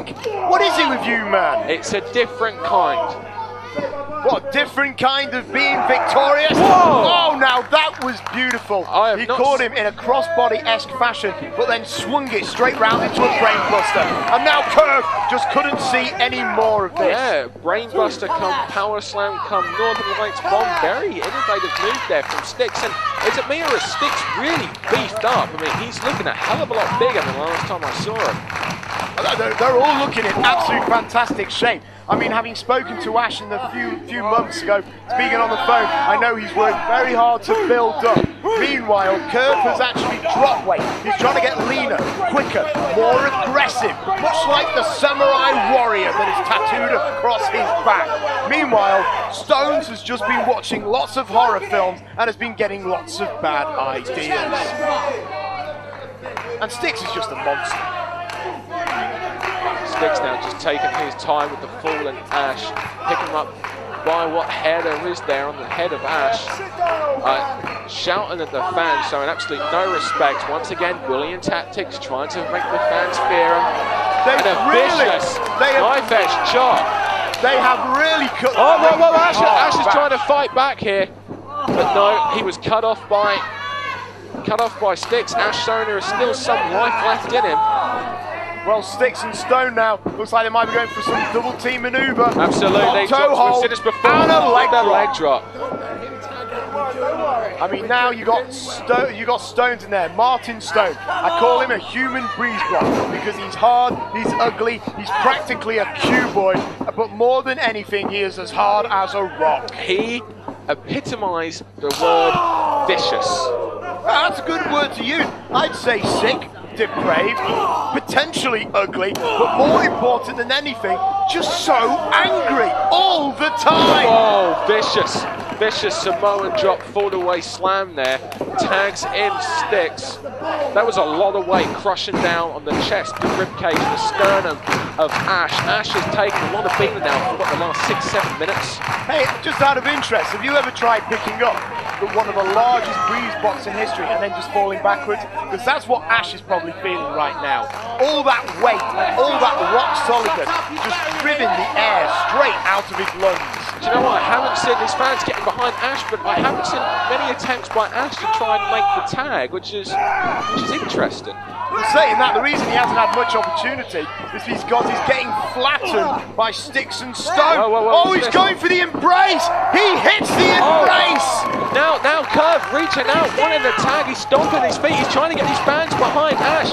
He wants that tag. That manoeuvre has helped Ashe win several championships in the UK, but Stone is still not anymore. He almost kicked the head of Stone up. He almost broke the human breeze block into little pieces. And here comes Curve. Curve in the ring. Big kick there.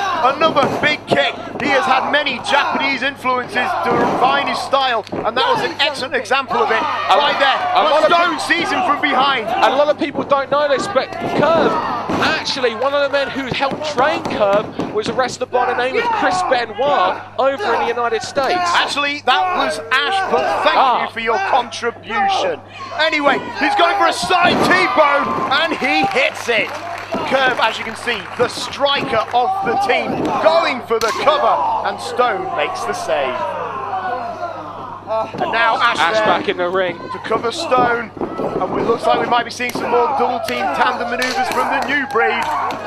Whoa, wait a minute, both men trying to Irish whip Stixx and Stone in.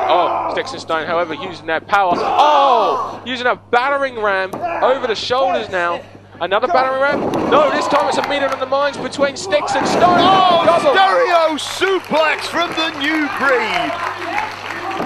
That is old school new breed. Ashe is almost out though. Ashe, look at him. He landed awkwardly with Stones, who is the bigger man of their opponent.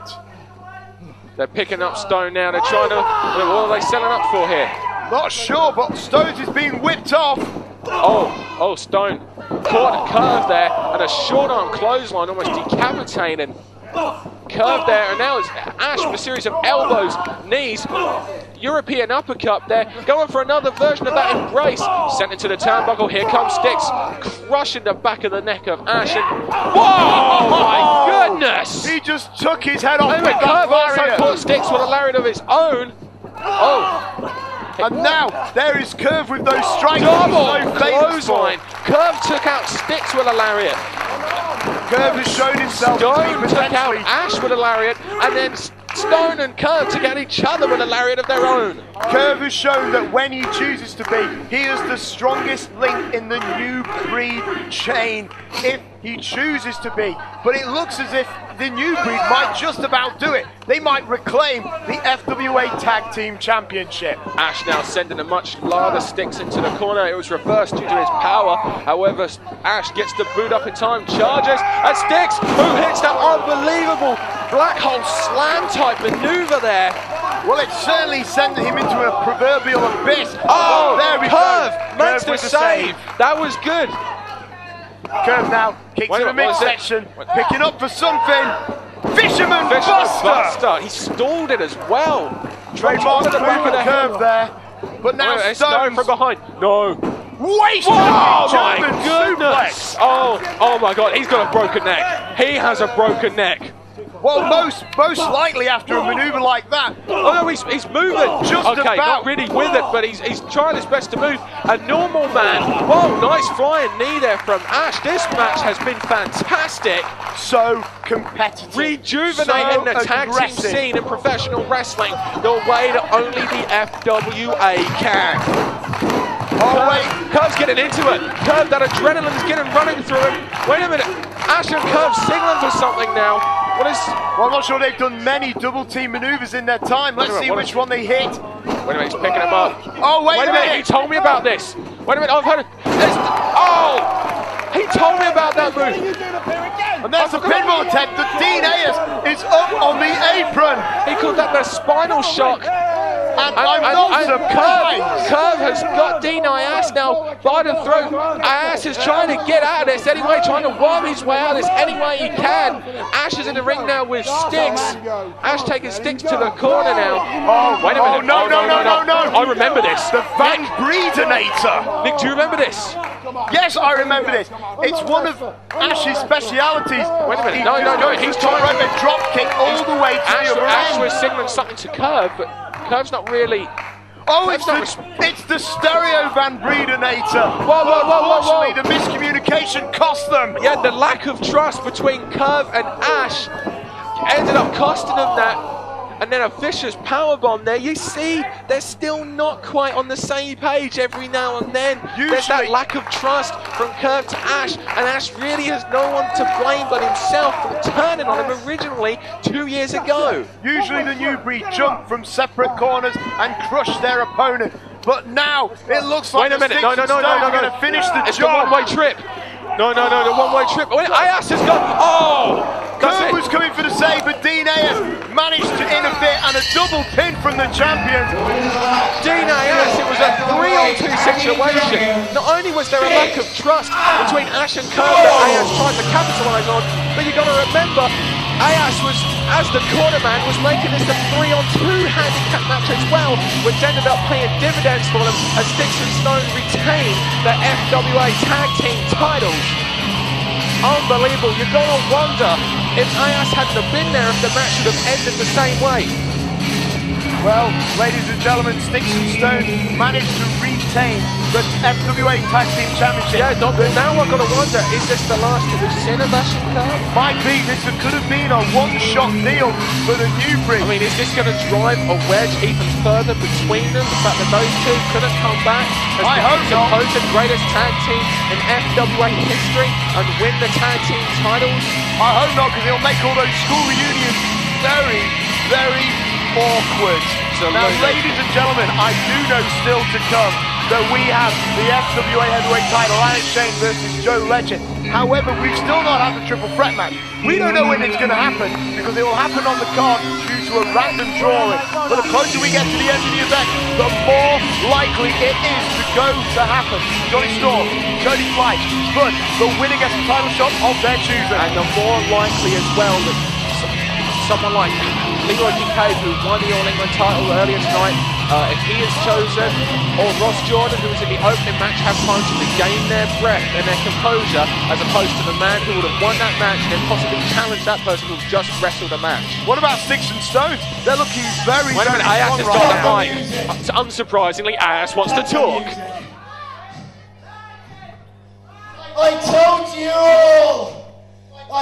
you all that you are looking at the best tag team in Britain today. And we have just proven that we're the best tag team in the FWA, past, present and future. I disagree. You relics from the past, we wipe the floor with you. Clean 1, 2, 3. These are our belts. You're not going to have a chance at them again. Good night. Ayass made the most of a situation. Could you imagine if Ashe and Curve had have made up and they'd have come back on the same page? Do you think, considering the effort we just saw from the team that weren't really on the same page, do you think they could have taken the tag team titles from Stixx and Stone? Quite I, for one, do. Now, Ashe and Curve are in the ring now. What kind of emotions are going through these two? Ashe was there for Curve all the way. Well, this has shown Curve that this is legit. Well, or is there still that heat between the two? Apology to Curve. Well, but Curve at the same time, if he'd have gone to the top rope for that linchpin finishing move of theirs, maybe they'd have hit it and then got the victory. And it's not like Curve wants anything to do with Ashe. It looks like Curve isn't prepared to forgive and forget. He's leaving the ring. To the fans. The fans want it. Nick London, I want to see these two back in the FWA, especially after a performance like that where they weren't even on the same page throughout the entire match. If they what shake are these guys capable of when they are? If they would shake hands, it would warm my blackened heart. I know that for sure. Wait a minute. Curve's back in the ring. Oh. Yes! Yes! Can you feel it? Nick London, we recognise this. We recognise this. The new breed are back in the FWA.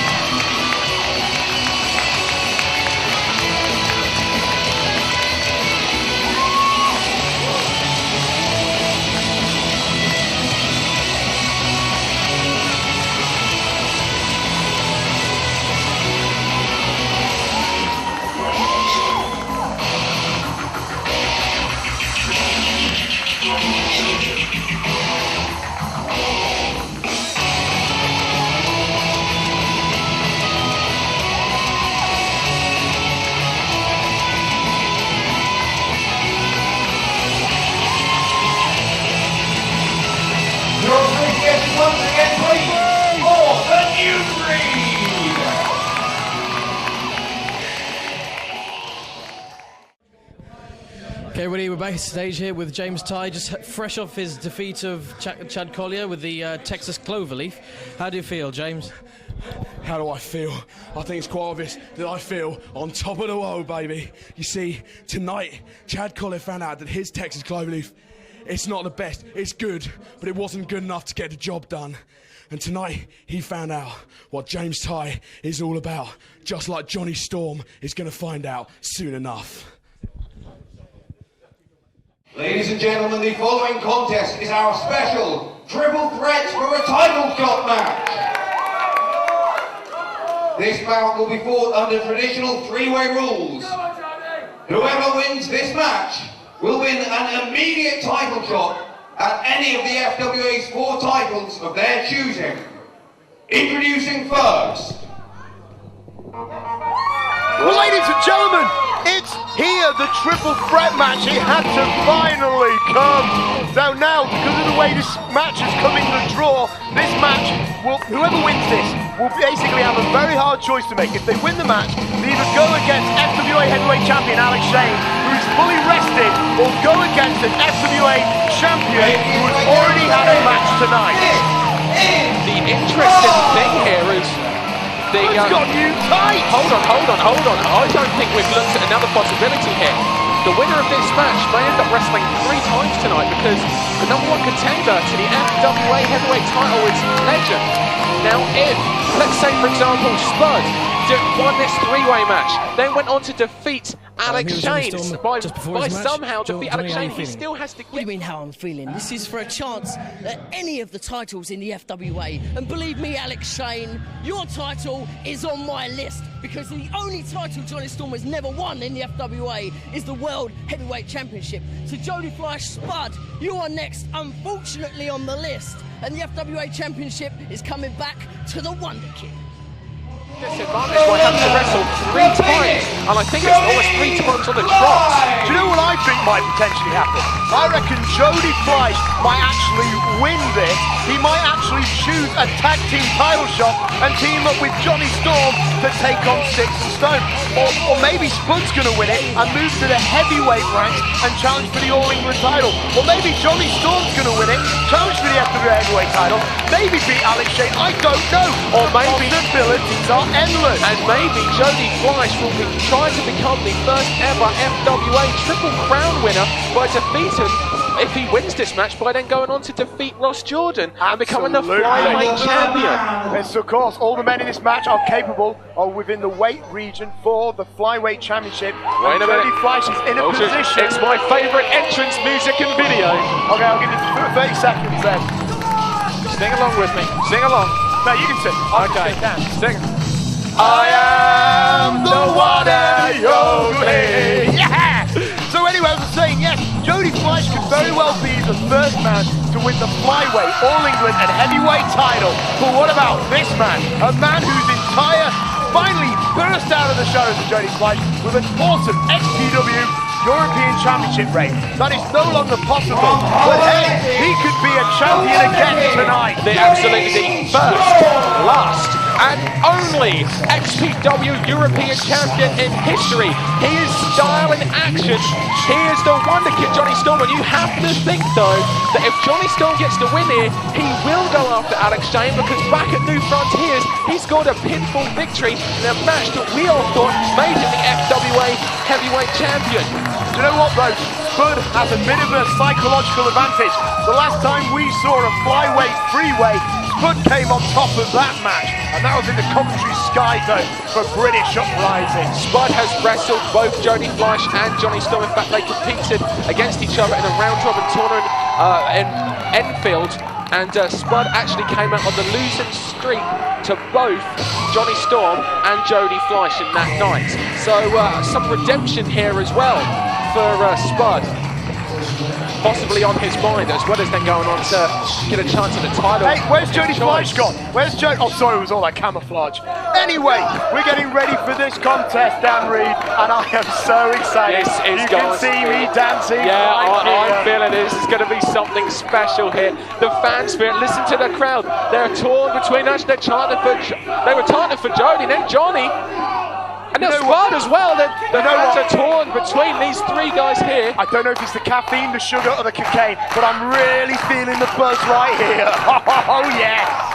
Do you feel like we're about to witness history? I do. But double headlock, nicely done. Series of headlocks here with Jody Fleisch taking the brunt of this. Not only with Johnny Storm's weight, but also the 9 stone, 8.5 stone of Spud. Double shoulder block here. Well, the thing is, Jody Fleisch and Johnny Storm have tag teamed together in the past. In fact, Jody made his return to the FWA, and his first match was a tag match alongside Johnny Storm, defeating James Tighe and 5-star Mark Belton. Well, this is why I think potentially tonight we're going to see Jody Fleisch, Johnny Storm. Nasty. Yeah. Every single one of them was missing something there that unfortunately resulted in Jody Fleisch almost breaking his neck and dislocating his shoulder and causing whatever possible damage with that high-risk maneuver, the shooting star press. Right, well, let's see where this is going. I mean, Dan Reed, honestly, who do you think is going to win? And what title do you think they're going for? I'm picking Jody Fleisch, who's going to go for the flyweight title and become the first Triple Crown singles champion. I'm picking Johnny Storm, okay? With the streak that he's been on this year, it's only a matter of time before he becomes the FWA British Heavyweight Champion. If there's anyone in the FWA who could wrestle 3 matches, perhaps on the trot, defeat every single man in that match, it's Johnny Storm. Well, you know, Johnny Storm could win this, beat Alex Shane, and then just not purposely get disqualified in the last match. Absolutely, he'll still retain the title. And Johnny Storm is the kind of wrestler that would do that. He is smart. I mean, that's what I tend to do. It means I get to go home early. Anyway, Johnny Storm now bulldogging Jody Fleisch and then reapplying the headlock. Headlock. Hey, that's my trademark. Back off. I'm a Johnny Storm fan. I can't help it. Anyway, nice little bit of a snap there on the neck. And Spud now, the rabid underdog, as I like to call him. When you put him in a situation where he's the underdog, that's when he prevails. Well, there ain't no bigger underdog situation than Johnny and Jody. Double super kick with a wonder kick of Johnny Storm, the super kick of Jody Fleisch, and yeah, you're right, he is the underdog, because if you notice, you picked Jody Fleisch, I picked Johnny Storm. Eat your heart out, Shawn Michaels, with that kick. That was amazing. Which means that neither of us actually believe that Spud can win here. Of course, we could be proven wrong. It wouldn't be the first time that Spud's upset anyone in the FWA. Who can forget that fantastic match he had with Hade Vansen? Well, absolutely. Almost won the All He's England very title. good at upsets. I remember when I first saw him, and my God, I was crying for ages. With Johnny Storm now managing, double knuckle lock situation. Spud taking a bit of a back seat here to see who's going to survive this exchange. Perhaps the greatest feud in British wrestling history. Jody Fleisch v Johnny Storm going at it right now. This in the centre of that FWA ring. Whoa! Springboard off the shoulder. Whoa! Both of them went to the same idea, and now both of them chopping one another. Both of them moonsault. Whoa! Unbelievable. Interesting. There's a lot of angriness in the ring tonight. Look out behind you, because there's Spud. These two may be so preoccupied with one another because of that one-upmanship and the history that they have. They may forget about Spud occasionally. Double knees. Spud in charge. A series of double knees now. Now they're down.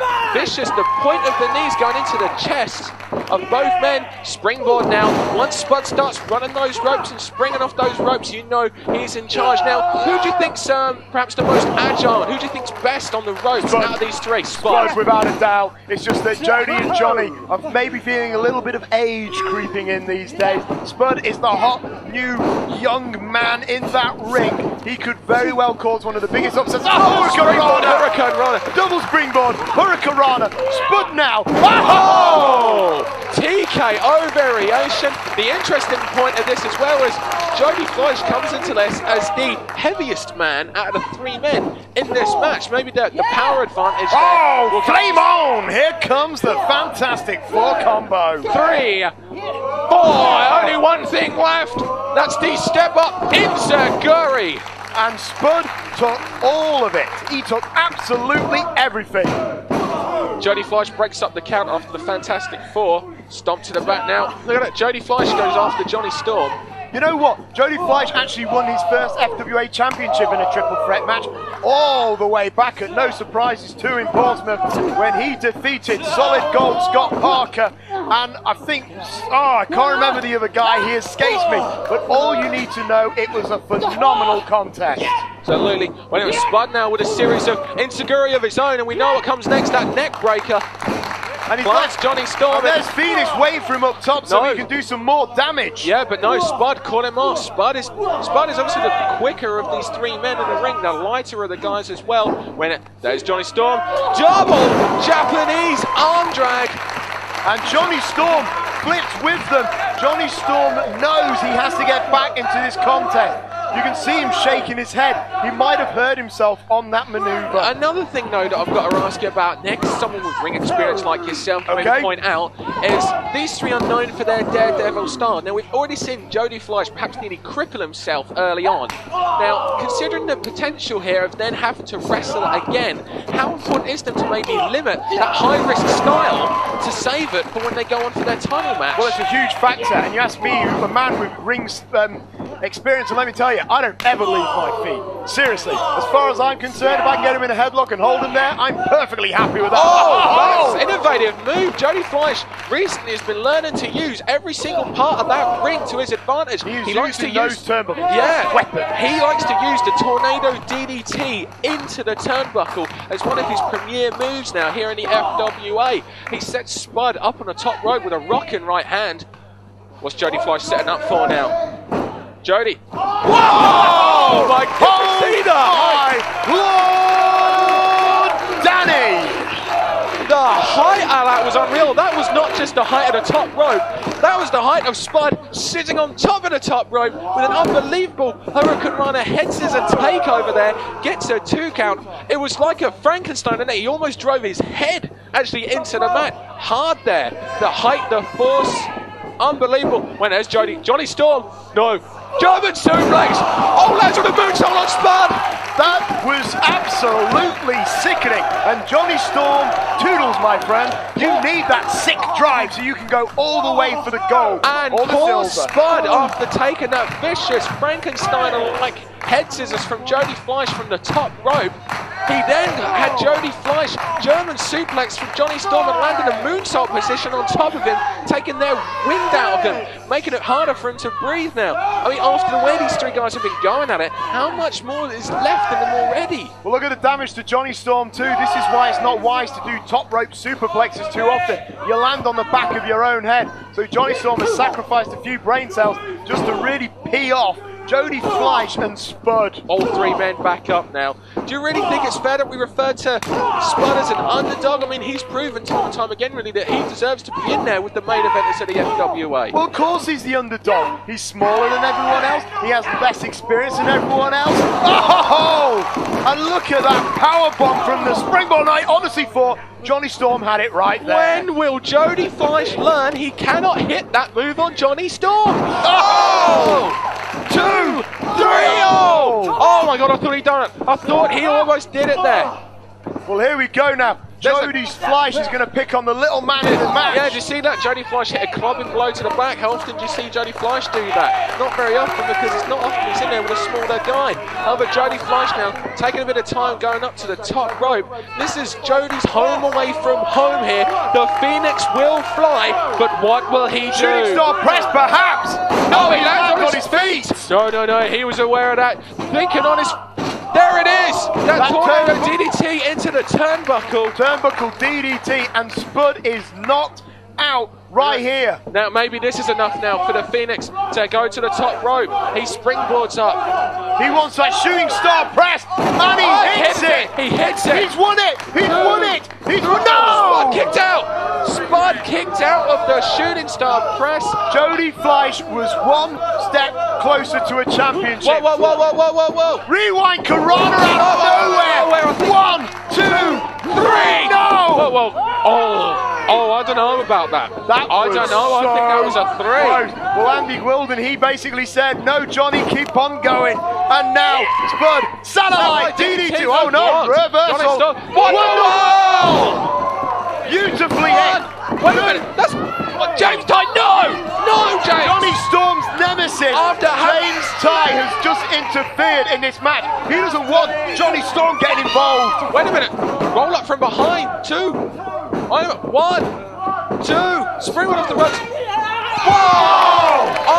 After James Tighe had that fantastic masterpiece of a wrestling match with Chad Collyer, why does he have to go ahead and ruin what could potentially be another what has been a fantastic match here tonight at Hotwired? Well, you know what? Jonny Storm. Glory hogger. Glory hogger. Yeah, absolutely. He wants that glory back. But anyway, Jonny Storm has sacrificed his place in this triple threat match to get even with James Tighe, and Spud with a hot potato off the top rope. That double springboard double springboard somersault plancher there, sorry.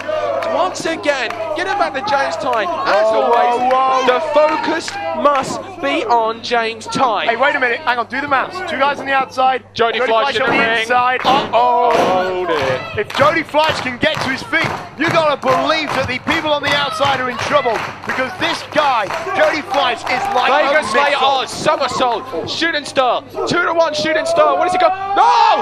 Oh my God! Special de Fleisch. Let's call that the Uber salt, because quite frankly, it was fantastic. Unbelievable. He springboarded up to the turn rope, turned backwards. His vision was impaired. No one can see what's behind him in that position. He hit a perfect moonsault there to the floor. Hi, Ben Sahowan here. And with me is Greg the Truth Lambert, the self-professed #1 wrestling journalist in the world. That's right. Indeed. Right, Ben. Yeah. Good to hear. So, Greg, first things first. How do you feel about the FWA product? Are you feeling confident about it? You feel it's going places? Yeah, I mean, it's been, I suppose, about 6 months since I took over as booker of the FWA. Difficult spot, I think, for the FWA over the past 12 months. I mean, I don't think the company has had as much momentum as it maybe had 12 to 2 years ago. But I feel the last 2 main shows, Vendetta and Hotwired, from an in-ring perspective, a lot better than what we were doing earlier in the year. I mean, the show tonight, Spud, Jonny and Jody, fantastic match. The new breed coming back, I don't think they missed a beat. You know, they've been out of the FWA ring for 2 years, and that was a cracking match with Stixx and Stone. Vendetta was a solid show from top to bottom. You couple that with the shows we've been doing in Morecambe, I mean, particularly Noah Limits was a very well received show, probably the FWA show of the year. And although it was sort of a slow start to 2005, I feel that things are starting to pick up, and we'll hopefully move on from strength to strength from here. Yes, it does feel like it's taking up, going upbeat. Of course, Iceman was supposed to wrestle today, and he's broken his collarbone. But apart from this setback, do you feel that he's good to make an impact in the FWA? You think he's got all the credentials that could put him on top of the FWA? Definitely. I mean, Iceman's a guy we've been looking at for a long time, and for one reason or another, he's never come into the FWA until July, and we felt the time was right. You know, he'd been performing well on shows all over the country.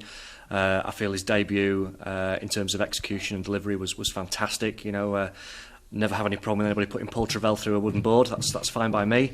And I think that, you know, the gimmick we're doing with him, sort of like the heel Goldberg entrance, you know, with the security, I think that really adds to his aura of a very, very dangerous guy. And it is a shame. I mean, he was really looking forward to taking on, first of all, Jack Xavier and then Travell this evening.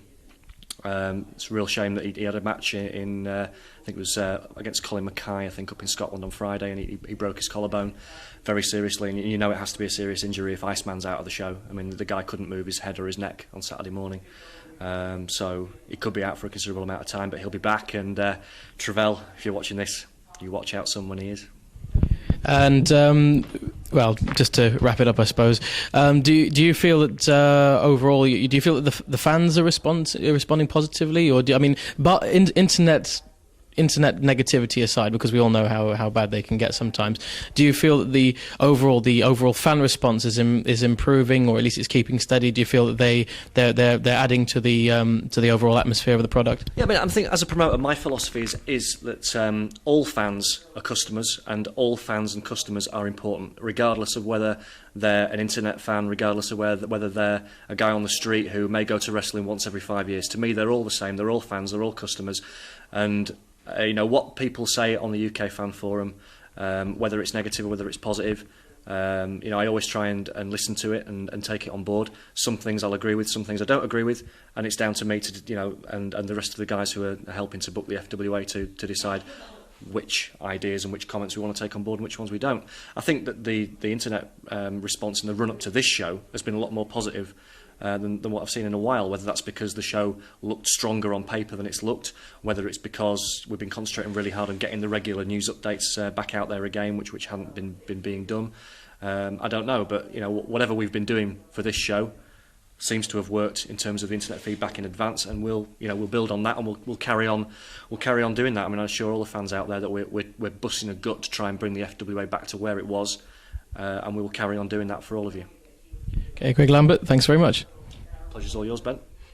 Risk manoeuvre, putting everything on the line, and you know why they're putting everything on the line, Nick London? Because there's a championship shot is on the line. And you know what? Having seen Jody Fleisch not too long ago win the second Enfield round robin tournament and also hitting that huge manoeuvre, he is the definite favourite for this match. Championship matches do not come along whenever you want them. You have to earn them, and this is perhaps one of the best opportunities, especially in my opinion, for someone like Spud to get a chance at something like the FWA British Heavyweight Champion. An opportunity for Jody Fleisch to reclaim the FWA British Heavyweight Champion that he lost at the original British Uprising when he defeated Flash Barker in a fantastic ladder match, but unfortunately lost to Chris Daniels just shortly afterwards. No doubt he would like to become the FWA Champion. And Johnny Storm, a former All England champion, who would love to be. He's been having problems with it. He's blown his knee out. We remember the match between him and Ross Jordan where he lost the finals of the Flyweight tournament. Answer this, how cool would this match sound? Jody Fleisch versus Kincaide, that'd be great. Oh, James Tighe! James Tighe's back! No, James! Wait a minute, no, he hooks him! No! Titanic! No! Yes! God damn it! James Tighe, you ruining this unbelievably great match! Well, that's one way. James Tighe wanted to prove that I am that aggressive, mean swine, and obviously one of those ways that he can prove that is by harming the man who got him, who frustrated him just so much. And Jody Fleisch is in position. 720. 720 DDT! He drilled him right on the top of his head and the back of his neck, compressing his spine. This is it. 1, 2, Jody Fleisch is going. What James do that for? Well, what? I don't know. I mean, Jody's chasing James down. Wait a minute, that leaves. And Spud, an injured Johnny Storm left in the ring. Well, obviously the emotion was too much for Jody. He's gone after James Tighe, leaving Spud and Johnny Storm in the ring on their own. And now, satellite DDT! How many blows to the head can Johnny Storm take? He got it! No more! Spud's done it! No. So is Spud going to go for the dream, the FWA Heavyweight title, or is he going to go for something a bit more realistic, like the Flyweight Championship? Or is he going to go for the All England title, or the tag title? Now especially now he's hurt his knee, making it make more sense for him to choose a partner and go after Stixx and Stone, who just wrestled before this match, who obviously will be winded, they're more blown up, and Spud's now in the ring with Jonny. Well, let's find out what the official decision is. Well, I mean,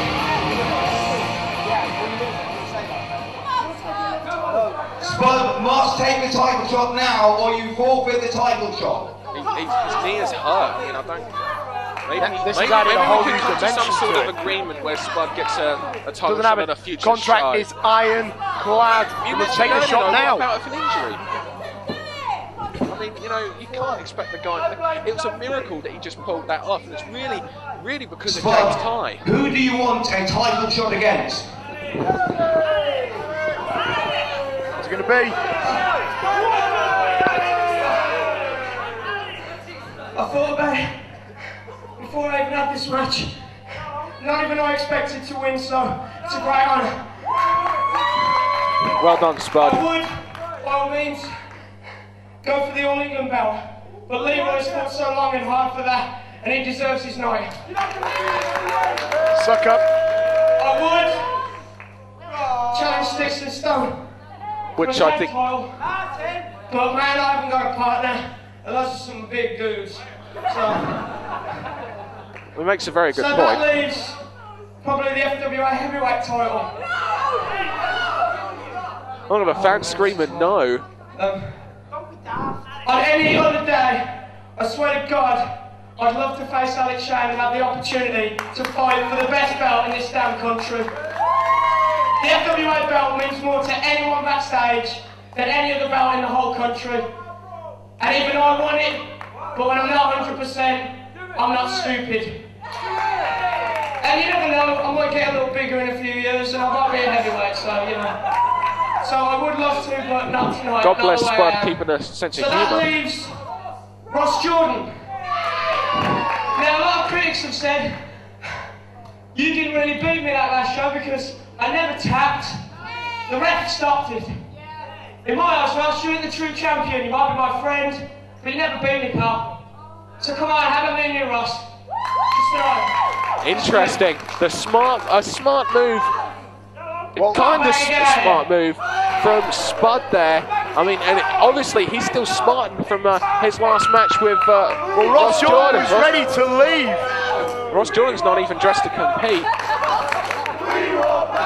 Well, Ross Jordan honestly thought that he was going to pick an FWA heavyweight champion. Okay. You know, Spud, I've got a lot of respect for you, especially after tonight, since you just beat Jody Fleisch and Jonny Storm in a three-way match. I've also got to respect the fact that it's your decision now to choose whichever champion you want to go against, and you've chosen me. But I'm going to be totally honest with you, dude. I didn't expect you to win tonight, so I didn't expect to have to come out again.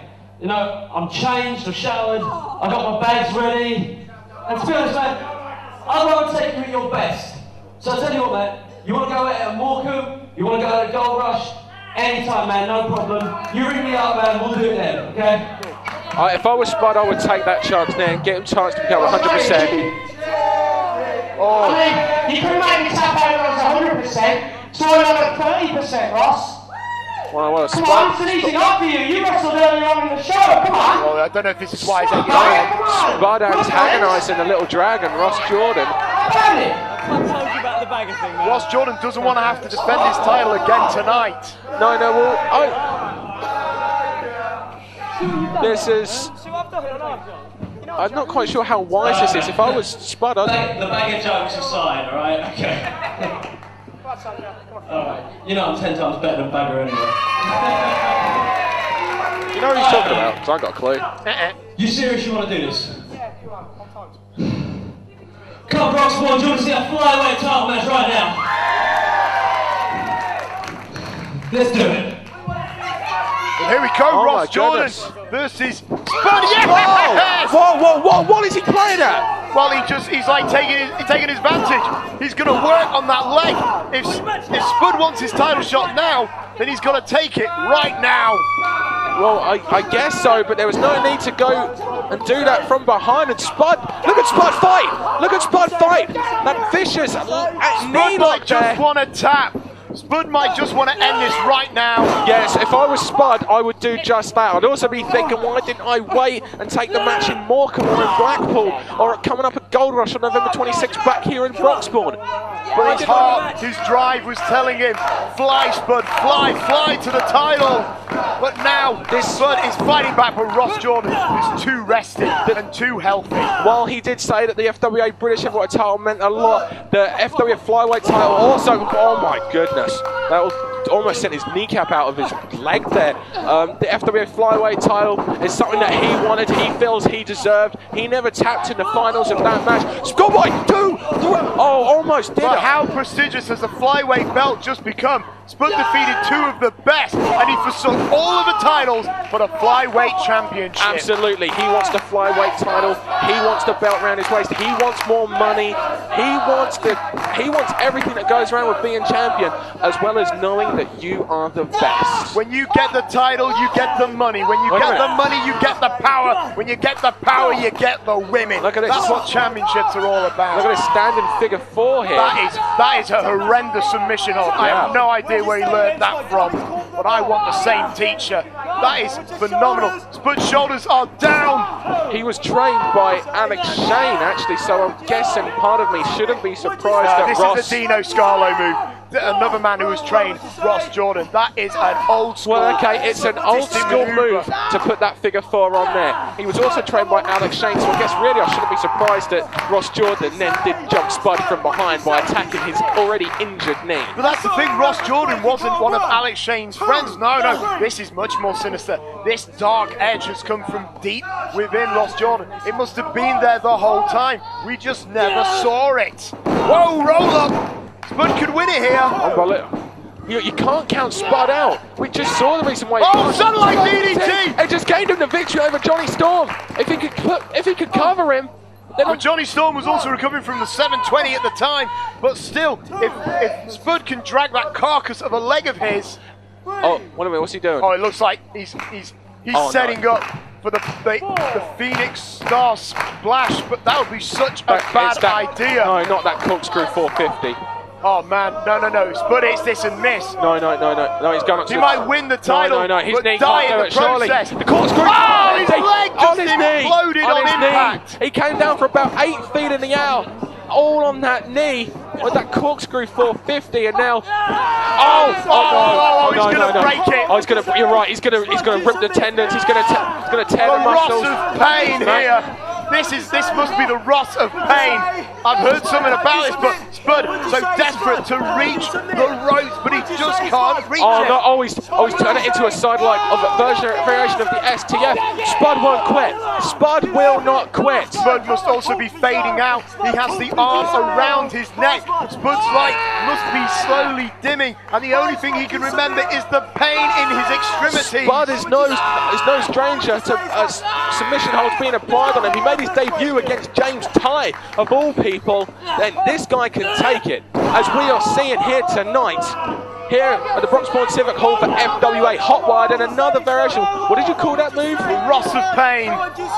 And now surely the referee has to stop this. Never mind Spud, the referee must stop this for a second time in a row. Notice this time, instead of pulling back on it, he's actually pushing down on the leg, putting more weight on the knee, more pressure on the knee, possibly hyperextender and tendon, tearing those tendons in the knee of Spud. And if I was Spud, I'd think about tagging just on the basis that this isn't worth ending your career over. You will get another shot when you're as good as Spud. He's faded out. His arm drops one more time. To paint that much. No! Spud is alive! Count him out! You cannot count Spud out. He got the ropes. Come on. But surely this is just denying the inevitable. I don't know if I want Spud to continue or what. Ross no, Jordan, not again. so frustrated, so angry. He's really using it. He's really using all that pressure. He's desperate to get as much momentum. Look at that. Now he's got his leg weight on that one as well. Find it as well. Yeah, the end must be near. The fans are trying to. I can see a fan. He's standing up, going, "Don't tap, Spud! Don't tap!" Tap out. One. He's fading. He's gone. He's gone. There's no life. Look, that's no way. Oh, get him off. Get Jordan off. Ross Jordan. Spud didn't tap or say I quit though. You can't do it to the man. Okay, give Spud all the credit in the world for taking on him.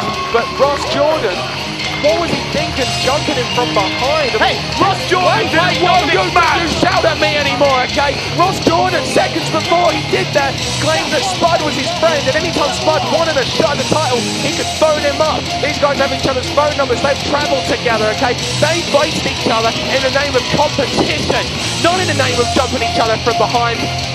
Ross Jordan didn't want this match. Oh, come on! Just shaking the knockouts Spud's hand. Ross, what are you playing at? Ross Jordan wanted to have this match later. He wanted Spud 100%, but Spud was too stupid to say no. What has this flyweight belt done to Ross Jordan? Poisoned his very heart. Coming up next, FWA heavyweight title. Alex Shane, Joe Legend. Don't go away.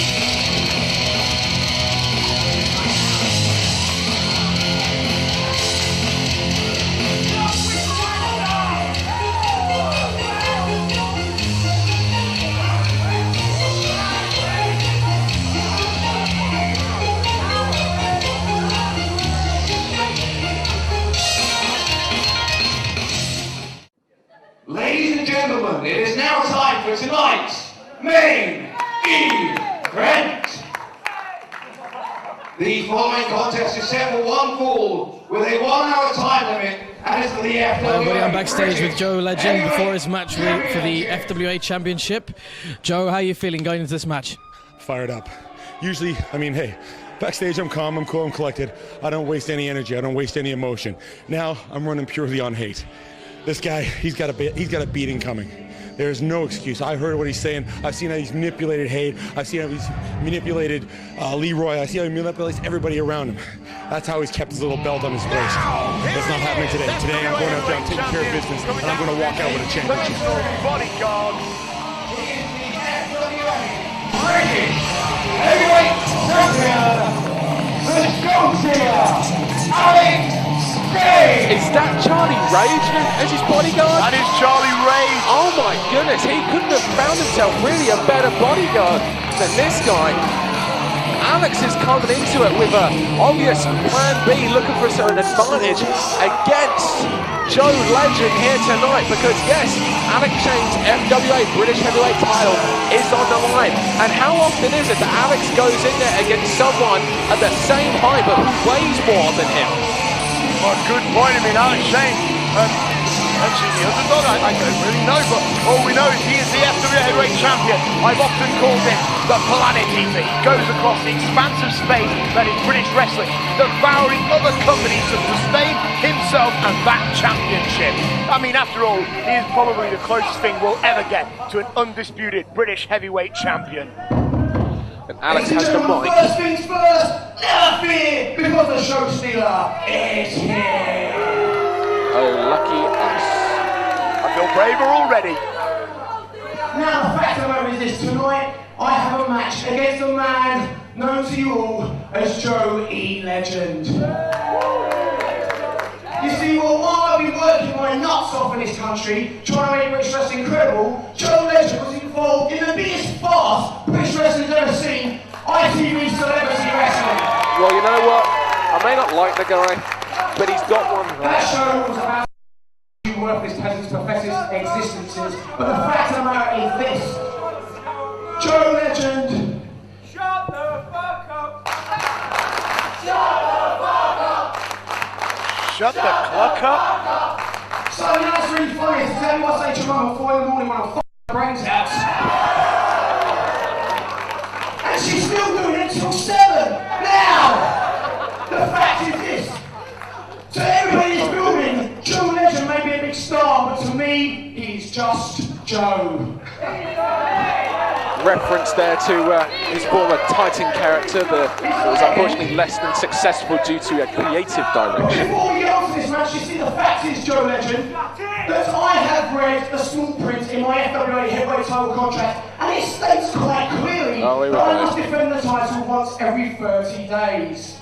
Well, the fact is, on Tuesday, I went into Joe Legend's domain, All-Star Wrestling, at the Collyer Fairfield Halls, and I fought Joe Legend for this. Now, the fact is, Joe Legend may have beat me with a count-out. If he wants to take that victory, then that is fair, if that's what he wishes to do. But the fact is, shut up, you piece of... But the fact is, Joe Legend, that means you have forfeited all rights to getting a shot at this right here tonight. But if he does beat me here tonight in an untitled match, then it means he gets a title shot. So before we go any further, Hade Vansen, I want you to get your ass out here right now. Oh, hang on a minute. Whoa. Wait a minute. Well, Hade Vansen is allegedly the best friend of Alex Shane. Obviously a lot of tension here. Well, Hade Vansen earlier tonight losing the All England Championship. Hade not particularly looking. He's not looking happy, and who could blame him? He lost All England title right earlier to Leroy Kincaide, and now he's being called out here. You know what, Hade? In 2001, I trained you. You were my protege, and right here tonight, you lost your belt. 2 years you held that thing. When I set up that match with you and Leroy Kincaide, it was almost going to be like a warm-up. I thought there was no way you were going to lose. And the fact is that you're standing there without that cocky grin and that cocky swagger, but more importantly, without that FWA All England title. Leroy's got what's coming to him in a second. I'm talking about you, Hade. But you know what? Forget about the All England title, because you've blown it, son. This is the only belt you need to focus on. I've done you favours. Tonight, when I need your help, if I need your help, I want you to be there for me, and forget about Leroy. Leroy Kincaide, you get out of here right now!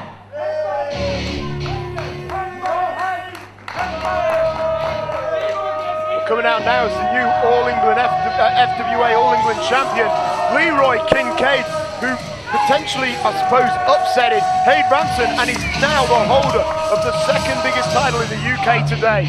I don't think it was an upset, you know. I really don't. 2 times is not an upset. I want to say one thing right now. Well done, mate, I'm proud of you. Hold on. Leroy, you know what? I gave him an inch, just like he gives to his girlfriend every night. And you smile. Well done, son, I'm proud of you. But tonight, the fact is, me, Joe Legend, should I need your help, can I count on it?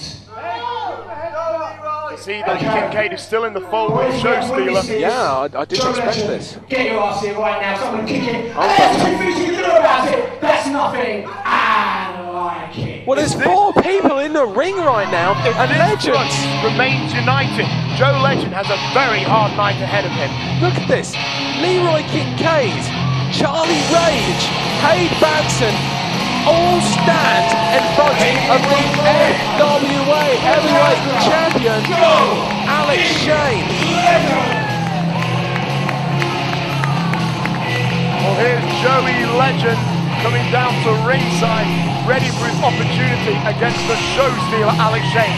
Joey Legend used to be a member of Alex Shane's security detail. He was in fact his special enforcer and was very much a part of Alex Shane's brilliant plan to destroy Doug Williams and to claim his FWA heavyweight title. But now Joey Legend wants the title for himself.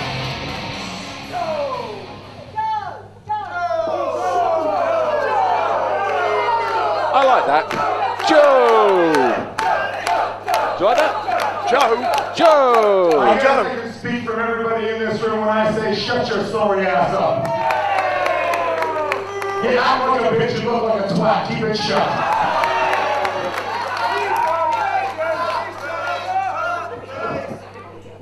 Now, first of all, I plan to come here to get a shot at that British championship.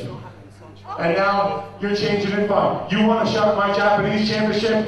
Bitch, it's on. Not a problem. My title's on the line, but I want to talk to you guys for a minute. Do you not see what this jerk is doing?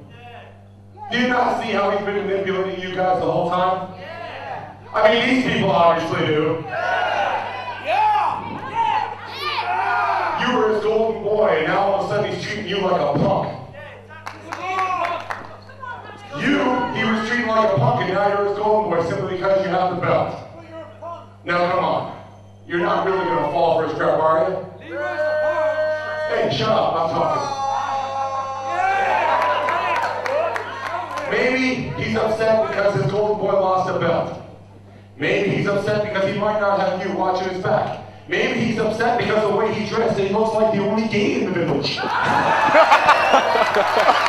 Oh, yes!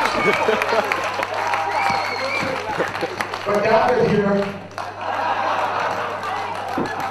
is about to get a size 14 ass kicking by yours truly. So just stay out of the way and watch how a man treats a bitch. Eloquently put. Wait a minute. Look, Charlie Rage and Alex Shane have jumped Joe Legend, but Hade Vansen and Kincaide and Vansen don't want anything to do with it. What's Kincaide going to do? Kincaide now. He's backing off. He's backing off. I'm here watching this in silence because this is so intriguing.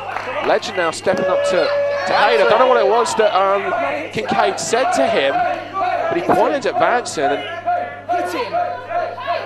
now Hade is... few Hade chants and Vansen's just getting out of the ring now and Vansen's going back. Vansen's leaving. Oh my gosh. Amazing. We have just seen 2 of Alex Shane's closest allies leave him high and dry. It's just Alex Shane and Charlie Rage now. Including the golden boy, as we said earlier. In comes Rage. Out goes Rage. Yeah. In comes Shane. And a standstill. Joe put a stop now. Joe just sent Charlie Rage out of the match. And Joe has taken this match from being a 4-on-1. He's gotten rid of Charlie Rage for the time being. and turn them into a one-on-one match. And Alex Shane goes to the outside. Well, Alex Shane got done to the outside quite eloquently. And now the show stealer could very well be in trouble here tonight. Legend. Straight after Alex on the outside. Look at the size difference between Alex and Legend. There's next to nothing. How often do we see Alex Shane against someone his own size? We never do. I have to admit, it's quite unusual. So Alex Shane must feel a bit lost, particularly now that he's lost the numbers advantage. Yeah, but let's look at this now. The FWA British Heavyweight title is no longer on the line. It's now Joe Legend's Japanese title. Oh, he punched a post. He punched a post, and Joe Legend will take advantage of that now. Absolutely. No, but as we were saying, Alex Shane's FWA British Heavyweight title is no longer on the line. Attacked Alex Shane. Wait a minute. Joe Legend is using the feet of the fans as a weapon on Alex. And the fans are loving it. He went for he tried to reverse it, go for a knife-edge chop, and ended up hitting him. Well, now Joe Legend could very well brawl his way to the FWA opportunity. Well, it was a Charlie Race tried to go for Legend from behind. Legend moves out of the way, catches. Doesn't learn, does he? He keeps missing everything he does. They're brawling in the fans now, and wait a minute, we can't see. I can't really see from my advantage what's going on. I'm going to change position in the booth now. Yeah. And there we go. We see Alex Shane, and we see Joe Legend now brawling it out, launched into the wall. The reverse. Oh my gosh! Oh my gosh! Legend hit hard. Legend hit incredibly hard. Oh my goodness! Legend could be out. His head hit flush on that concrete. Oh, he's picking him up. Alex isn't even giving him a chance to regain his breath or anything. He's grabbing him by the head. He's dragging him around the building. Hang on a sec. With all this damage he was doing to his head, he's like an assassin of his cerebral. It's amazing seeing the damage that he is doing. Our cameras are like, our own personal cameras are now getting back there. They're actually coming to the commentary booth. They're coming up here. They are coming to the commentary booth. Nick, get in front of me. I'm absolutely dead. No! You get in front of me. You get in front of me? Oh my. Oh! That is absolutely sickening. Ladies and gentlemen, I've never seen it this up close before. And Legend has turned the tide, and he is sending Alex Shane down. Alex Shane retreated from where he took Legend. Originally, his game plan backfired, and now Legend back in control now. Taking it back to ringside. Sending him into the opposite guardrails. Our furniture is being destroyed here by these two-men mountains. Oh! He sandwiched him between the guardrail. Oh man, ribs don't work well in sandwiches. That was painful looking. And the show stealer, Alex Shane, is now in danger. Legend really, originally from having everything to gain, now has everything to lose. But now this has become a matter of pride for him. This is a war between the two. Absolutely. Joey Legend now firing piston-like punches onto the FWA Heavyweight Champion, the man who holds most of the major championships in this country today. And Alex Shane now has the belt. Charlie Rage handed in the belt. Oh, whoa, Steve Linsky was there to stop the use of the weapon. But Charlie Rage from behind. No! Tackles down Joey Legend. Took the wind right out of it. What finally, a distraction that was. Finally, Charlie Rage ends up hitting Legend. I mean, let's look at this, okay? The Legend was actually brought into the FWA by Alex Shane as a means of softening up Doug. Wow, my goodness. And Charlie Rage drives Legend into that ring post now and sends him into the he's helping him back into the ring. As I was saying, Legend was brought into the FWA originally by Alex Shane as a means to soften up the then FWA Heavyweight Champion, Doug Williams. And he did a good job of it too. He did. In fact, that's obvious by the fact that Alex Shane is now the FWA British Heavyweight Champion, a belt that he's had now for nearly a year. Charlie Rage there, body slamming Joey Legend on the outside, but the referee didn't see it. Now he's just been rolled back into the ring. Yeah, this is a 2-on-1 match now. This isn't 1-on-1, and Legend really is going to lose his title if this continues. Charlie Rage. How appropriate that his hair is now dreadlocked, because any man would dread him if he had any sense whatsoever. And being a wrestler, no doubt he knows of quite a few locks of his own. Let's look at this now. Alex Shane, he's been the champion for nearly a year. Oh, Charlie Rage trying to go for a suplex, but Joey Legend with the reversal, and I think Charlie Rage may no longer be an asset to the show stealer if he is injured. Oh, he's picking up Rage now. He's not done with him. He's now sending Rage into the ring. Legend now. Wait a minute. What is the show stealer doing? Alex thinks it's Rage. Sorry, Legend. It's actually Rage. Legend's on fire now. A series of clotheslines missed. Wait a minute. Check up from the neck up. Drives Legend face first down to the mat. The cover, the pinfall, the kick out. I just want to point out the devious tactics once again of Alex Shane getting out of having to defend his FWA British heavyweight title. The way he has defended this title. Some sweet boot music. Oh, he misses. Legend misses too. Oh my God. Oh, do it again. Oh, that was brilliant. Wait, Stonecutter from Legend. Alex Shane is out. Joey Legend. No, he's going up to the top rope. For the king of Canada himself. Oh, he misses the moonsault. But a guy that size should not be able to hit a moonsault. Execute a moonsault. Here's Vansen. Vansen coming back. But who's he here for? Is he here to help or hinder? Which man? Well, he's going under the ring now. I mean, what's he going under the ring for? I don't know. Oh, steel chair. A well-used steel chair, maybe one of Alex Shane's personal use. Hade Vansen thinking of attacking. Alex and Charlie Rage trying to encourage him to use the chair on Legend. Legend's on his knees. This is a dangerous choice you're making. Oh, and he did. Hade Vansen shows his brethren. Hade Vansen. Oh, excuse me for actually having a degree of respect for him for what he did earlier. Now he's going to cost Legend that Japanese title. A degree of respect? What uni did you get that one from? University of I don't give a damn. Anyway, Alex Shane now with a pinfall. Andy Quilden, the golden ref boy. Oh, Legend kicks out. Legend kicks out. Legend has not died just yet. Legend is getting back up to his feet, showing there's still some fight. Oh no! Oh! He crushes himself off the ropes. Goes Legend. How? I can't believe this. He took a chair shot to the head, and he is still fighting. I don't think Alex has faced somebody quite like this. And when you look at the guys, he has managed to cheat his way over victory over the past 12 months. He's beaten Johnny Storm, Raven, Stevie Knight, D'Lo Brown, Andy Simmons, Paul Travell, and also actually holds a victory over Joe Legend when they wrestled back in May as part of the Celebrity Carnage tour. I mean, he's helping Alex Shane to the back. Oh no, come on, Leroy. He's going to take the count out. No. He's going to take the count out. No, Leroy. Bring him up, Leroy, come on. Oh, Leroy! Yes, Leroy! Go on, son! Yes, Leroy! Wait a minute.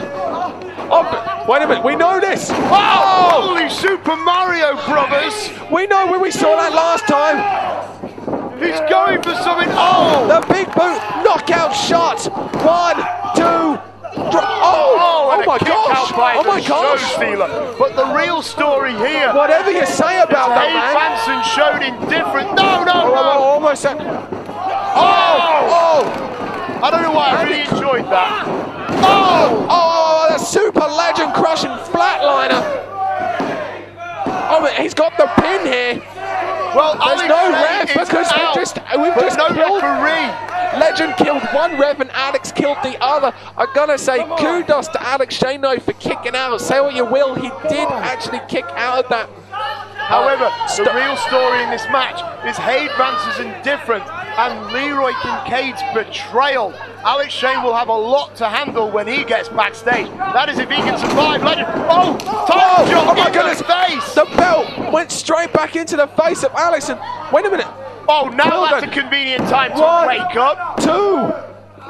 Whoa! There's Charlie Rage stops the 3 counts. Come on! What does Legend have to do Oh, that's what he has to do. What's Legend have to do though to get the win? He could have had this title defended 3 or 4 times now. No, not another title. Not another title. 2. Oh! What have these men got to do to one another to put the other away? Hooks the leg. 2. Hooks the leg a bit tighter that time than what he did the first time after that boot. A vicious boot, knockout shot to the head of Legend. Oh, I think he called for the one night stand. If he can hit this, it's all over. Look at that strength. Look, Legend fighting out of it now.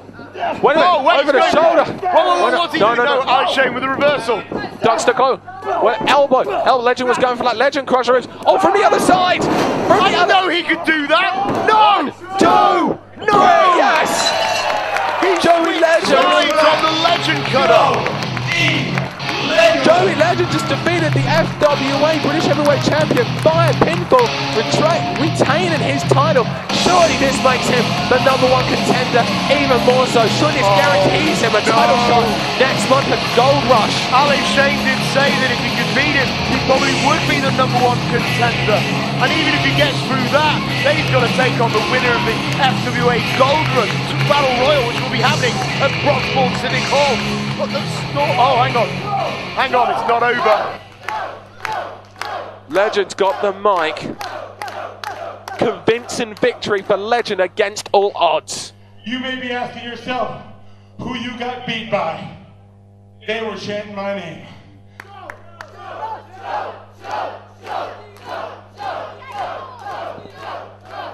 You may be asking how you got beat. It's because you're a bitch.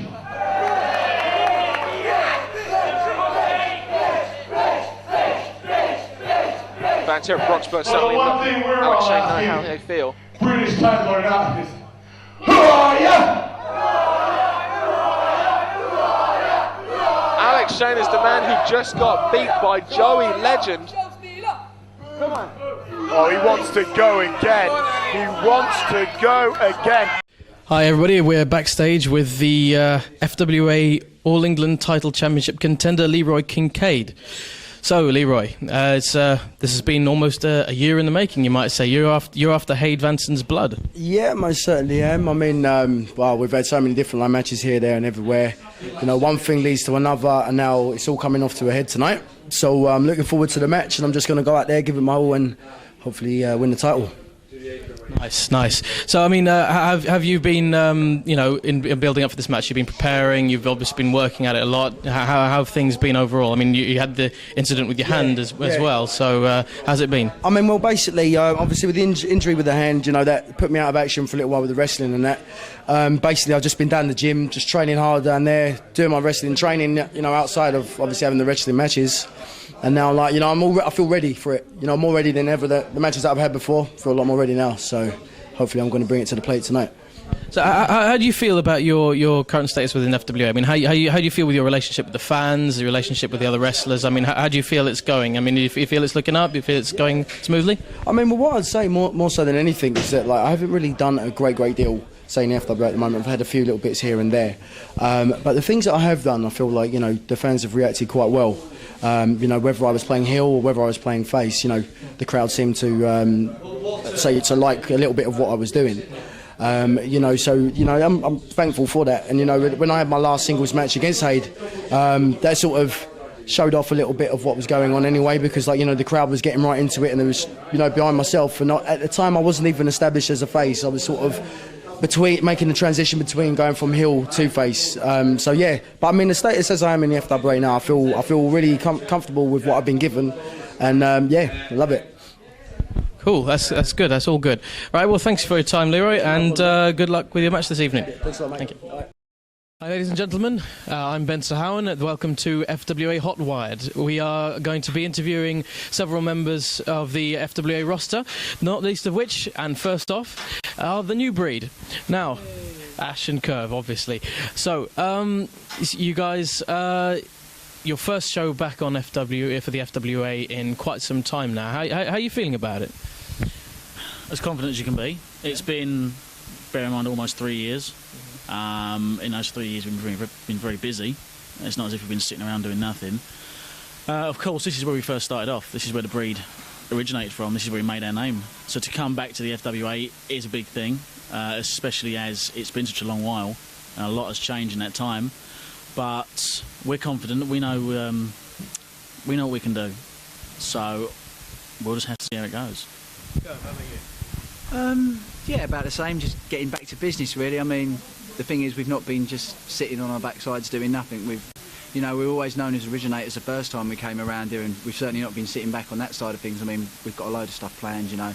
There's a load of new moves we could try out tonight. We never know what we get the chance to do, we'll do it. But, yeah, you know, we proved it once. I mean, I'd like to think that at one point in the FWA, we were at the top of the tag team division, you know. I mean, we were champions for that amount of time. But, you know, 26 months?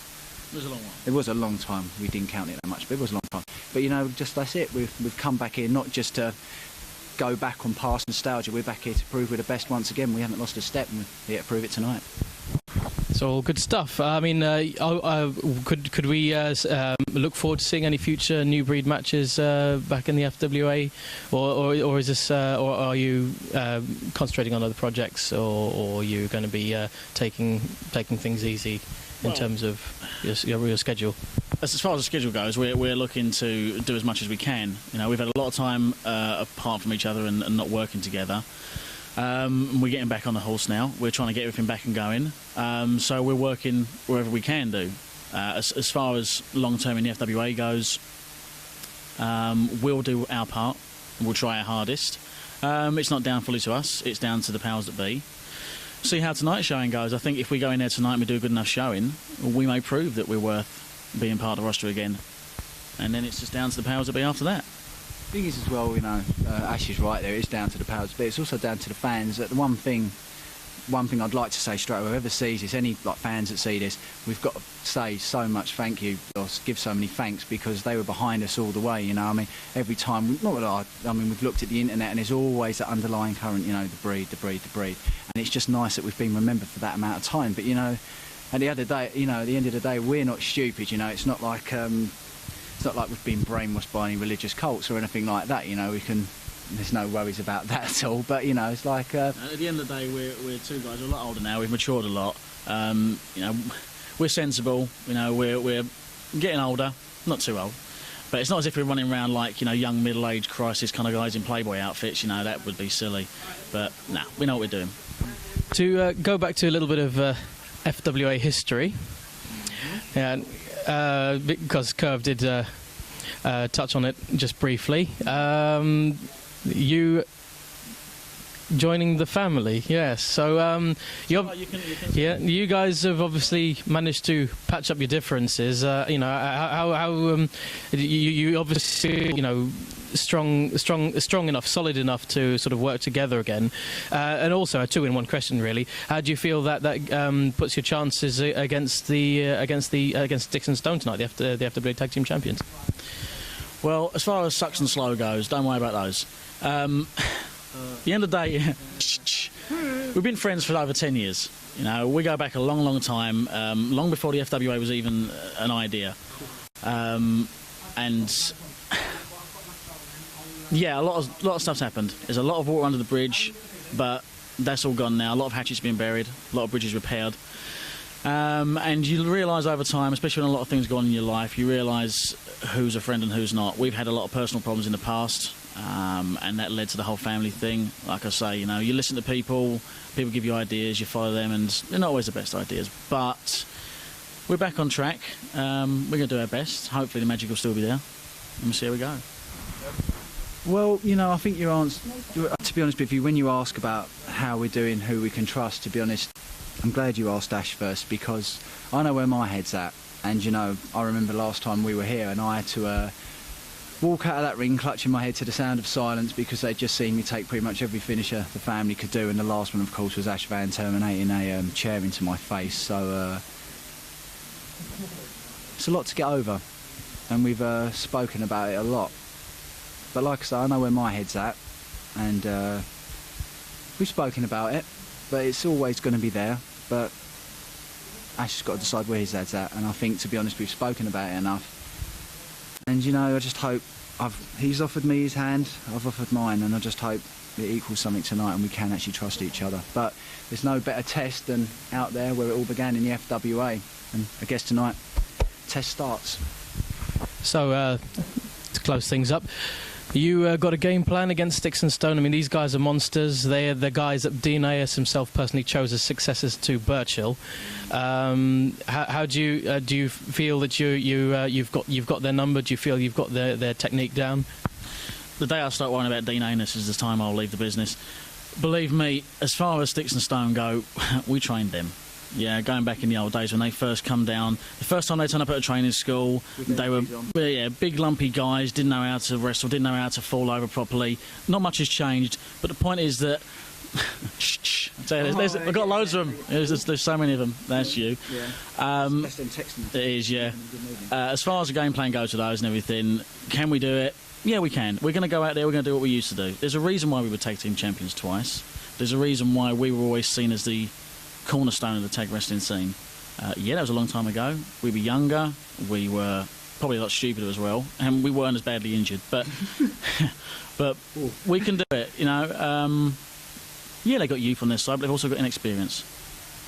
The thing is, it's like, I don't know, we had Burchill, which we had our dealings with, you know, head first for a table, which he did to me, but you know, we came back amazing. And this is the thing, it's like, they've been there, and I see two big guys, but they haven't really been tested yet, have they? Let's face it, anyone can look good when they're standing up strong, but the true measure of a champion, in our minds at least, it's not how many times you can stand there looking strong, it's when you get knocked down, how many times you get up. And we've got up more than enough times, and trust me, we'll keep continuing to get up. So I look at them both, and I think, oh, you know, strong style, big muscle men or whatever. We've faced them before. Every team. Name a team. What in England? What's about FWA in Jody, England? James Tighe, Alex Shane. Anyone, you know, if you want to go back a bit more, Guy Thunder, the Pitbulls, Gary Hayward. Ooh. We know we've faced everyone, and you know what? Win or lose, we've always taken the fight to them. Tonight's going to be no different. They're big guys, but I think they're going to have a surprise if they think this is just going to be a little nostalgia name, just one to cross off the book, that they're going to prove that, you know, just because we were the men once, that they can just wipe us out and, you know, oh, that's what you go for past heroes. We're going to show that we may have been the past heroes, but we're the present heroes. And just like we always used to say, we are the new breed, we are the future. And on one breed closing note, I said before about the whole student and teacher thing. As far as that goes, the past has proven how that works out. Tonight, they're the instructors, we're Ralph Macchio. You do the math. And I'm Mr. Miyagi. Hi everybody, Ben Sahowan here with Ross Jordan, the FWA Flyweight champion, before his match with Stevie Lynn. Now, Ross, how does it feel? First of all, how does it feel to be the FWA's first ever Flyweight champion? It's a bit of an accolade. How do you feel personally? To be honest, it's both a privilege and an honour, because before this, there's no Flyweight champion, and I am the first, so whoever comes after me, I will always go down as the first ever FWA Flyweight champion. And how do you feel this ranks as a high point in your career? Do you feel it's the highest point, or along with other glories, or do you feel that it's up there with the best? To be honest, I think I've got a long way to go, and as far as high points are concerned, it's a pretty high one. But I still think I've got more to go, you know. I've got my sights set on other things as well. But at the moment, I'm riding pretty high being the FWA Flyweight champ. Very good. And you're going into a match against Stevie Lynn, who's quite has quite been acclaimed as quite an exciting young talent to come to watch. How do you feel? How do you rate your chances against him? Well, you know what? I've seen Stevie Lynn before. He's a pretty good competitor, I've got to say. You know, he's got skills. He's fast. The guy can fly. End of the day, I'm still the Flyweight champ. And to be honest, my first defence, there ain't no way I'm going to be losing the belt. So as good as Stevie Lynn is, I've just got to be better. And also, how do you feel? Because there is a rumour going backstage that because of the triple threat between Jody, Fleisch, Jonny Storm, and Spud, three flyweights, yeah, and seeing as any one of those, no matter what they win, no matter if one of them wins, no matter they can choose whichever title to go for. What do you say about the likelihood that yours will be the most likely? You will have to defend your belt for a second time this evening, straight after theirs. Well, let's put them in their shoes. You know, you win a three-way, and it could be Spud, it could be Jody Fleisch, it could be Jonny Storm. Now, if you win a title shot at any title in the FWA, Which title are you going to go for? You got the tag team titles, you got the All England title, and you got the heavyweight title as well. So to be honest, I don't think any of those guys are going to come after me. But I'll let you know something for them. If they want to come after me, hell, I'm going to go through Stevie, Lynn, and I'll go through any of those three as well. Thank you very much, Ross Jordan. Hi everybody, I'm backstage here with Stixx and Stone and their manager, the Twisted Genius, Dean Ayass. So, some people say your first real challenge tonight up against the new breed. Dean Ayass, what are your words in it first? Look at these two, a team, a unit. They work as one, with me at the driving seat. These guys are the engine. What have the new breed got? You know, they've been out for, was it 2 years? Minimum 2 years. And last time I saw the two of them in the same ring, I think one was cracking the other one over the head with a chair. So, you know, if they are, I take it they're both here tonight, they've both turned up, well, good for them, because, you know, they're not a unit, we're a unit. We're the best tag team in Britain today, and we're going to prove it tonight. Martin, your thoughts? I've wrestled Ashe hundreds of times in singles matches. No problem, I've won them all. If he thinks he can team up with Curve and take our FWA tag team titles, tell him. Stixx? You know what, just like you beat Ashe, I've been beating Curve up and down this country. Every town, I've spilt his blood. If those two think they're going to come back to the FWA and even be a match for us, boys, time has passed you by. And tonight, you're going to find out why we are now considered the best tag team in FWA history. Well, that leads me on to another point, something that hasn't really been touched upon because of your, shall we say, somewhat intimidating nature. How does it actually feel? Put it this way, I'm not meeting you in a dark alley. Put it this way. Right, seriously, to put it this way, how do you guys personally feel about being the tag champions? I mean, what does it actually mean to you to be tag champions of the FWA? Who wants to answer this one? You go first. Let me put it like this. If there's any other team who can come and take these belts from us, then I'd really like to see you. You know, we've worked hard. We have earned these tag team belts. Some people say, oh, we've never had a challenge and stuff like that. You know, whatever. We've earned these belts and no one's taken them from us, all right? You know, it's like 4 years of hard work has finally paid off. 4 years of up and down the country wrestling numerous different people to then finally get put together and to then earn what we rightfully deserve. And that's gold around our waist. So if anyone wants to try and take it, step up. It's as simple as that. I'll tell you something, Ben. They're not just pieces of leather and gold. They're not just status symbols. They are a symbol. And what they represent is that the people who wear those belts are the best tag team in Britain today. Okay? It's no laughing matter. And if someone finds that hard to swallow, then that's not my problem. But the fact is, we are the best team in Britain today and forevermore. However long we want those belts to be around the waists of this unit, we will have them, because we're the best tag team in Britain, past, present and future. And we'll go anywhere. We've said this, we'll go anywhere to any promotion and fight their best tag teams. But you know what? My phone hasn't rung because they're scared. And the new breed, I don't know if they're brave, stupid or what, but by the end of the night they'll be scraped off the canvas. Now, if you excuse us, we've got to prepare for this. Stop wasting our bloody time. Clark's also announced the second annual 20-man Gold Rush Battle Royal.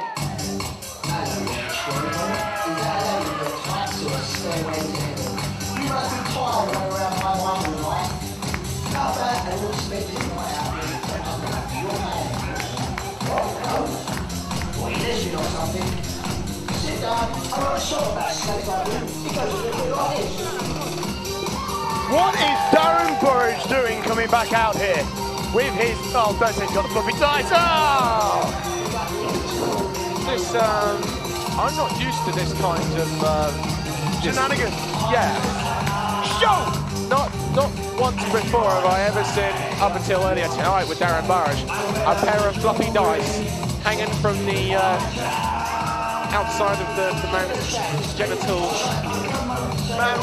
display area. Oh, he's making out of a ringside fan. That's how you get cooties.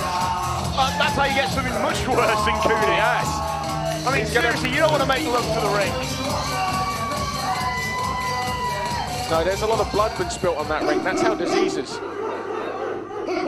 And sweat. Shut it, you slag! Now listen up, all my motherfuckers in the house. What? I don't know. No, I'd shut it, you slag. Now, I just got off the double road with the commissioner of the FWA, Mr. Fleisch, Barker. And I said to him, you know what, Fleisch? Tonight, I feel like I was cheating. What do you reckon? I was cheating, yeah? Bloody slags. So, he said to me, you know what, Mr. Pucker? I'll give you a rematch. But this time, it's going to be a tag match. So I said to him, Pucker. Now, he's given me the choice of a partner.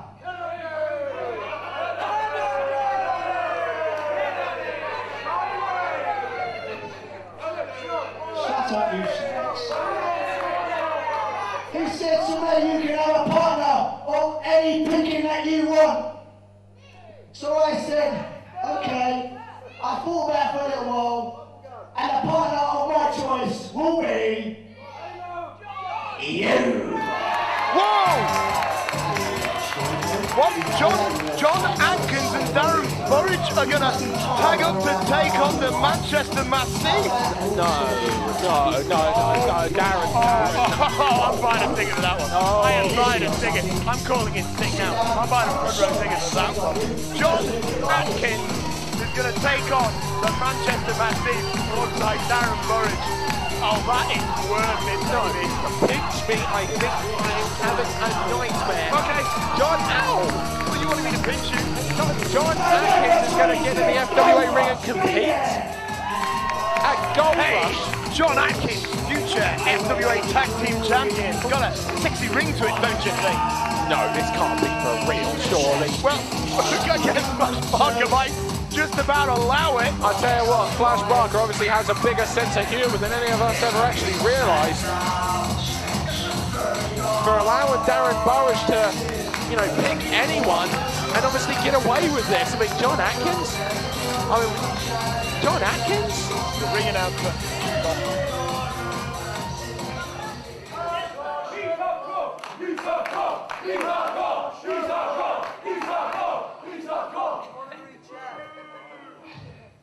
Ladies and gentlemen, FWA returns to Broxbourne in November and Gold Rush on November the 26th. So,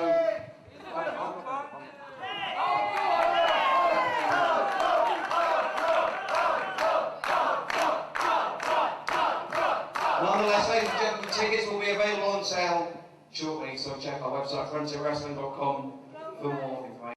And his opponent.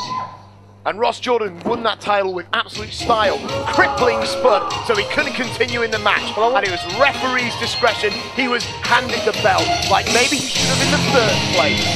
Well, that therefore maybe brings us on to later tonight, the triple threat match between Jody, Fleisch, Spud and Jonny Storm, and there is the FWA British Flyweight Champion, Ross Jordan. The Kung Fu Indian man coming out to his funky high-tech kicking music. You're full of a bag of nicknames for him tonight, aren't you?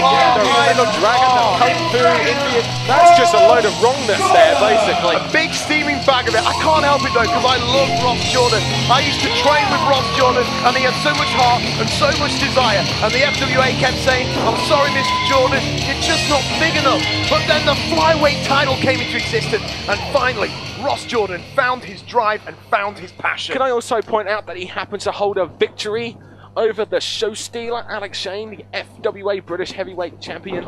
You know what? We've been riding that one all year last year. Let's move on. Ross Jordan, FWA Flyweight Champion, defending tonight against Stevie Lynn. Now, this should be funky fun. Yeah, I think this is well worth the price of admission alone for these gold and silver ringside seats. And remember, we are coming back here on November the 26th for Gold Rush, and you can get your tickets by logging on to frontierwrestling.com or by coming down to the Broxbourne Civic Hall yourself and buying them. And you too, maybe get witnessed and maybe pleasure enough to witness a title match exclusive just for the fans who buy the gold and silver ringside seats. Either way, you'll get an extra match just for you. So, you know, we certainly like to thank and reward our fans here at the FWA. Now, Ross Jordan and Stevie Lynn now trying to flip out with this escape, and he does so nicely and reapplies a wrist lock there on Jordan. Nicely done. Absolutely. Absolutely. Let's see if Ross Jordan can find the escape here. No. Controlling the arm. Oh, he takes the free arm. We're in a double knuckle lock situation right here. Oh, trying to take him down now. Sweeps the leg. 1, 2. Ross Jordan bridges out. You know, they may be flyweights, but they like to mat wrestle. These two are particularly good at the mat wrestling. Probably two of the best in the flyweight division here in the Frontier Wrestling Alliance. The interesting thing here as well, Nick, is Ross Jordan, obviously the lighter of the two. So Stevie Lynn not only has the power advantage and weight advantage, which means that when he's able to do that control and couple of moves like that, but, whoa, he's also able to throw in moves like that, jumping up to the top rope and springboard to get himself into a better position to then use that hip toss there. But he's able to, now right, he's going back to this chin lock here, use his weight, calm the tempo down. I have to say, Stevie Lynn's making a very solid impression early on in this matchup. I'm quite surprised, but then again, we have seen this man upset and beat some heavyweights here in the Frontier Wrestling Alliance. But now Ross Jordan with the waist lock, keeping the control and the switch. Drops down, forcing the release, and he goes behind. Controlling the tempo. He takes the leg. Leg pick up right there. Went for the sleeper, but over the top. Then there's the long freak. Hip toss, and no way, re-reversal. Nice little dragging whip there, and a dragon arm drag, very nicely executed. Both went for kicks. No way, hang on a second, kicks are on everywhere, and they just couldn't connect. Oh my goodness, this is like something out of one of those Japanese, Chinese action martial artist films there.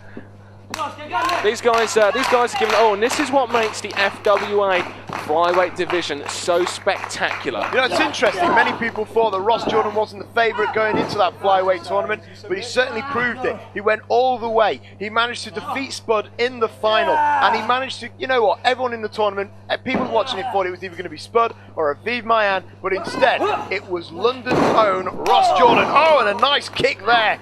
Fantastic. Whip out of the corner, and Lynn now follows through. Oh, what a powerbomb-esque move Jordan comes flying out of the corner there, trying to take him down. Stevie Lynn turns it into a Blue Thunder driver, hooks the leg. Now that is good. That shows to me that Stevie Lynn has done his homework. He wants to come away with a British flyweight title. He hooked the leg after a big move straight away, countering whatever it was that Ross Jordan had planned. Now he's setting him up for, vicious spinal tap kick to the back there. And a stop and a senton. Interesting, innovative, the combination of moves there. The double foot stomp and the senton, hooks the leg again. Hooked the near leg there. He should have hooked the far leg, got more weight over him. Quite a cheeky manoeuvre right there. And Ross Jordan now looks like he's trying to get the support of the fans behind him. The fans are greeting him with that support. Now it's a shame this is a dull match, I have to say. This is some furious action we're seeing right here. No, this is great. This is just for those loyal FWA British wrestling fans who come to us and spend the money and buy the DVD and a crossbody there. 2 count. Ross Jordan now trying to turn the tempo of this match around. There's a couple of knees to the midsection. Bounce off the ropes. STO! Now that was sickening to look at. The back of the head. Smacked into the canvas very, very violently. He turns over, but the one he should have hooked the leg down. Surprised he didn't. After a big move like that, we saw him hook the leg twice earlier. I thought he'd gone for it then. Well, here we go now. Stevie Lynn now picking up Ross Jordan, and he's after hitting those powerful moves. And now off the top rope, sunset flipper 10 from Jordan, but a chop and a vicious leg drop. Where the weight and strength advantage comes in for Tight to Stevie cover. Lynn. There we go. And a kick out. He learned from earlier. Absolutely, he realised that if you're going to beat the flyweight champion of the Frontier Wrestling Alliance, you're going to have to put more weight on there. Oh, yeah. And now he takes him to the corner. It was like a whip out. Ross Jordan hits it. He comes Up through. on knees, back. Oh, what was like a dragon chop there? Like a double chop of sorts. And a neck breaker. Very nice. From the Do you know what? turnbuckle. This is the most impressive I think I have seen Stevie Lynn since his debut in the FWA. He is coming out here with some awesome offense. Well, you know why? He has a weight advantage. He's the heaviest of the two competitors. And you know what? You don't often get that advantage in the flyweight division.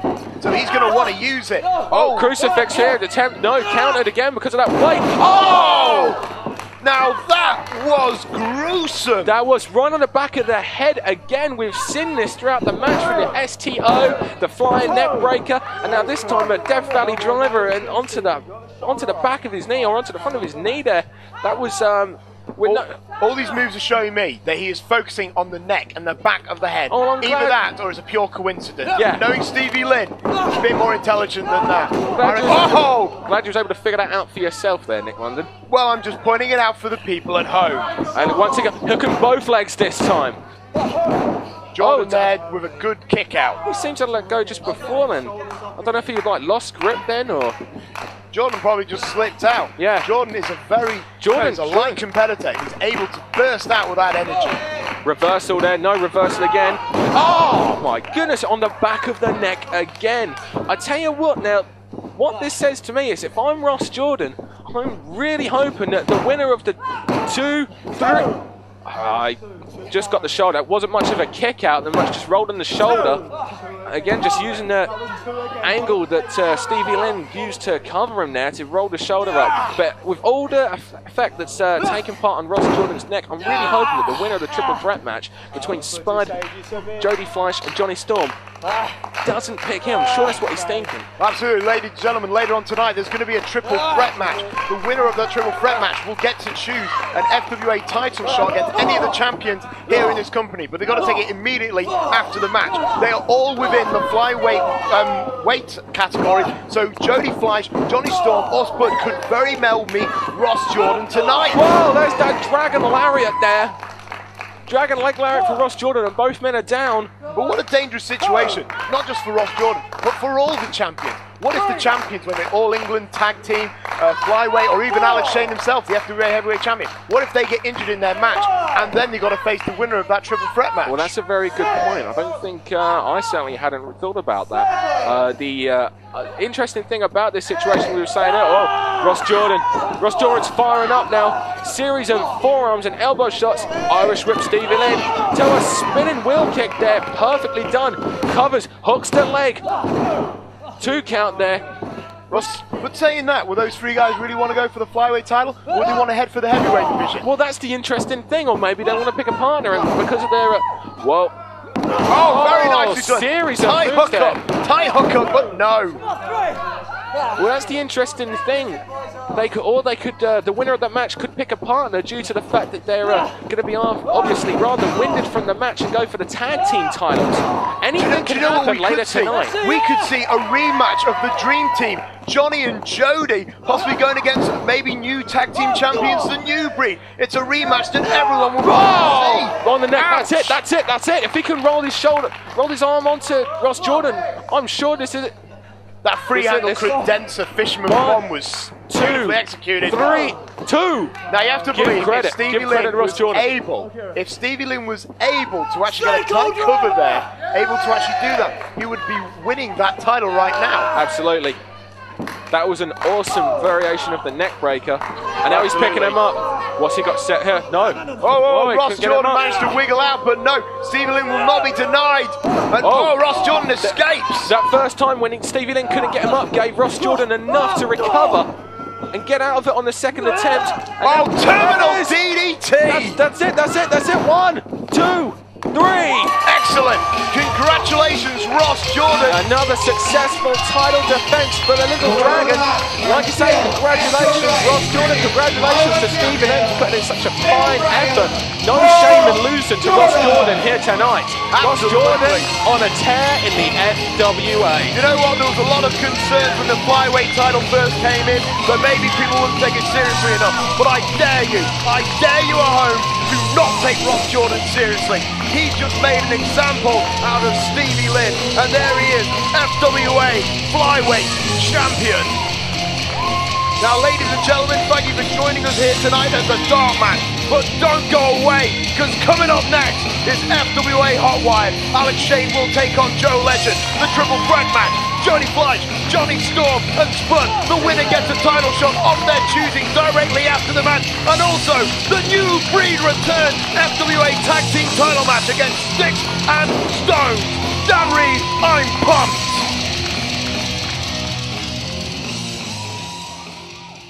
Ladies and gentlemen, welcome to FWA Hotwired.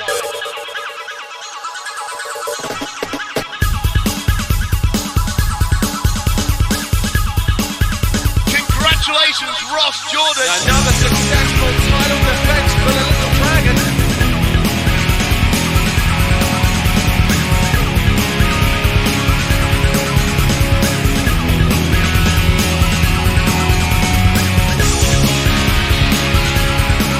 Joe Charles appeared with a foot on the throat. Oh, a miscarriage of justice here.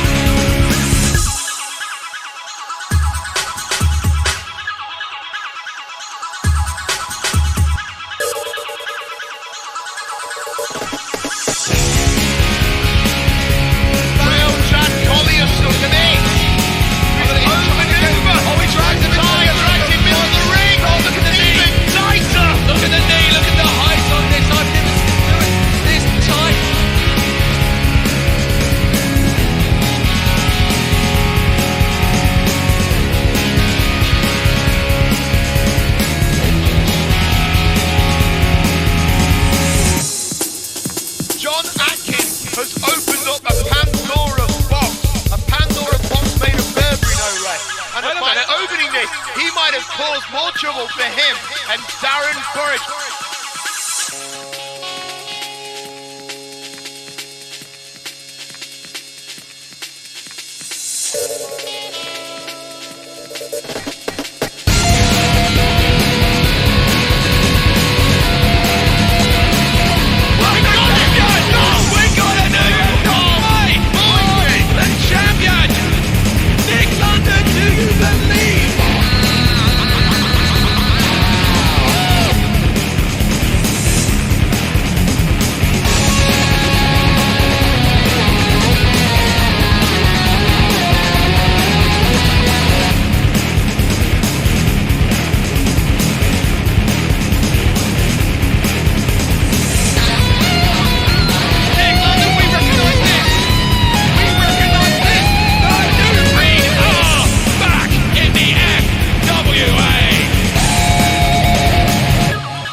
Hi everybody, I'm backstage here with Alex Shane, the FWA champion, before his match with Joe Legend. Alex, good to have you backstage. First off, how are you feeling going into this match with Joe? After all, there's been a bit of bad blood between you because of the Celebrity Carnage tour. So would you like to elaborate? I'm feeling the way I always feel, which is confident. Joe Legend is a man that obviously has achieved a lot in professional wrestling, but he's here in the UK, which is my backyard.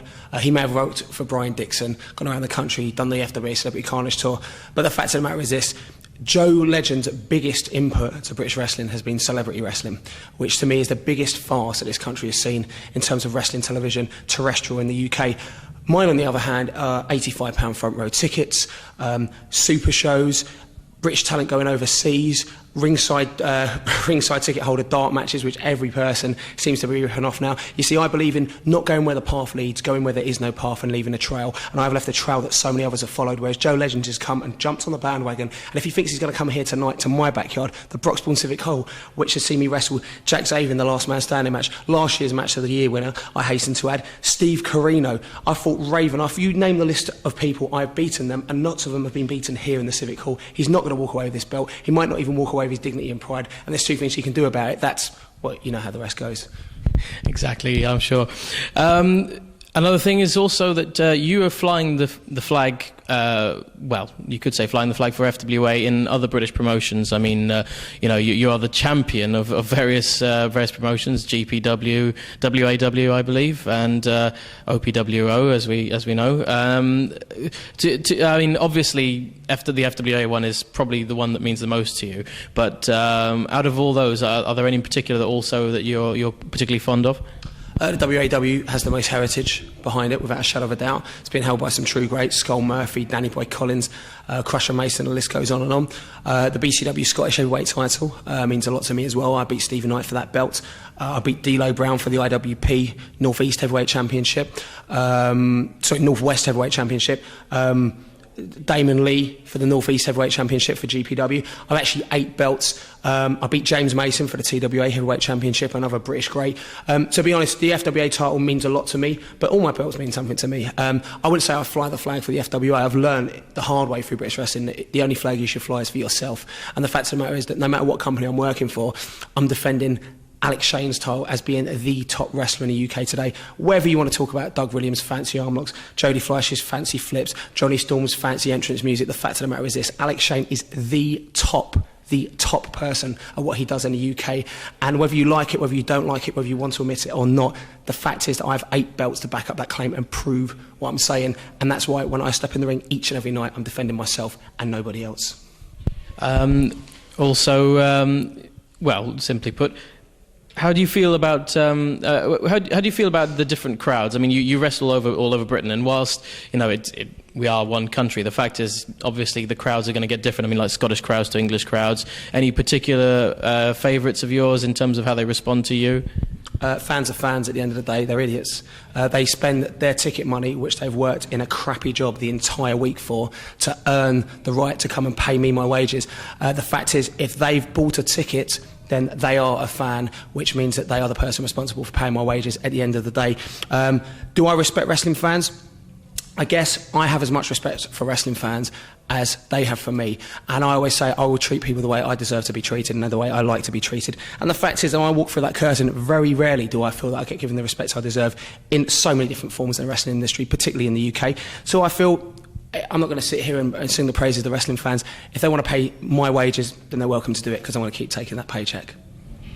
And last off, any plans to do any work abroad? Japan, America? You plan to conquer America next, perhaps? Seeing as you brought guys over here, maybe it's got FWA guys over there. Is it time to sort of get your kicks in there? That sentence ever going to finish, son? The fact of the matter is this: the way I see it is I spent so long trying to fly the flag for British wrestling, and all I got for it was a kick in the teeth in so many ways. So the way I'm looking at it now is it's about time Alex Shane travels abroad. I feel like I'm finally polished now as a performer, and basically what's going to happen is the fact that I'm going to, if a good enough offer comes for me to make me leave my flat on the River Thames, I hasten to add, get in my Porsche, drive to the airport, pack pack my bag, spend a week in a country which I really don't want to be in, the money has to be good. I know I've got Germany coming up. I've spoken to people in France and Switzerland. I've also spoken to people in America. I recently turned down a deal in Japan, which is a shoot. Somebody offered me something, which I will not go into. But to be honest, for the money it was to get dropped on my head, 20 days on the trot didn't seem worthwhile to me. Some people like doing that, but I like my money fast, I like my money quick, and I like to spend it in the same way in which I earned it. And unfortunately, the strippers in Japan are not really to my liking. So I decided to stay here, but the way that I see it is I'm going to go where the money is, I'm going to go where the belts are, I'm going to go where the ladies are, and if it happens to be Japan, America, Europe, Australia, Peru, Tibet, wherever, Alex Shane's going to go there. Alex, Indonesia, Pakistan, okay, well, Alex Shane, China, thanks. New Zealand, China. Well, Alex Shane, thanks for your time, and it's been a pleasure talking to you. It's been your pleasure. Hi everybody, I'm backstage with Darren Burridge. Yep. And so it's good to see you again. You're going to be facing the Manchester Massive in a 2-on-1. What are your thoughts going into that match, first of all? Well, the thoughts are it's about motherfucking time that Darren Burridge came into the FWA, and he's going to make his debut against the slags known as the Manchester Massive, and they're going to feel the force of a southern boy, and I'm going to stick it right up their northern arse, mate. Yes, well, you go for it. Have it, as you would say. Have it, you slag. Yes. So you've been doing quite a bit otherwise outside the FWA. You've been at various other promotions, IPW UK, Irish Whip. Yep. So Thailand as well. Yeah. Well, you know, how's it all been so far? Is it, yes, indeed. How's it all coming together? I mean, does it feel like this is the year of Darren Burridge? Does it feel like it's just definitely been the year of Darren Burridge. I mean, I look back at the things I've done and the people I've wrestled this year. Chris Sabin was a highlight. Vampiro in Italy was one of the biggest, my career highlights so far. I've got Steve Carino this year for the AWA belt. Back to Italy with people like Ultimo Dragon. It's just, this year's really been the year that it's all kicked off for me, and it has been hard work, but it's paid off. I just want to show the fans what I can do, and hopefully put British wrestling back up there where it should be with the Americans. So, I mean, any plans to go over to the US at all in any time soon? Or I'd love to go to America, especially Japan. But you can't be too greedy. I'm very thankful for what I've got this year and how the things I've done. If America comes along, it comes along. But I'd rather go Japan, to tell the truth. Fair enough. Yeah. Oh yeah. But so. You like a bit of the women, mate. But how do you feel? How do you feel you fit in with the FWA? You feel you come into the locker rooms good? The overall atmosphere. All the boys know them anyway. They're awesome. I think I give FWA something different, which I haven't got. Not in terms of wrestling, in terms of I started off with FWA basically training at the school, helping put the rings up for the shows in 2001. A lot of the other guys like Martin Stone, he's coming on, doing shows. Who else is there? Leroy, he's making me. We've all started together, trained together, and now we're all this year. Ross Jordan, all in the FWA main circuit. It feels good, everyone wants to work for the FWA in England, and finally the pucker one is here. Mother pucking all around the world. Nice, so we'll be seeing you bust out the XR2i anytime soon, eh? Yes, mate, and the Ferry Dice Driver and the Chavlock. Well, I didn't know the names of that, but now I have a name for him. Now you know what the name is.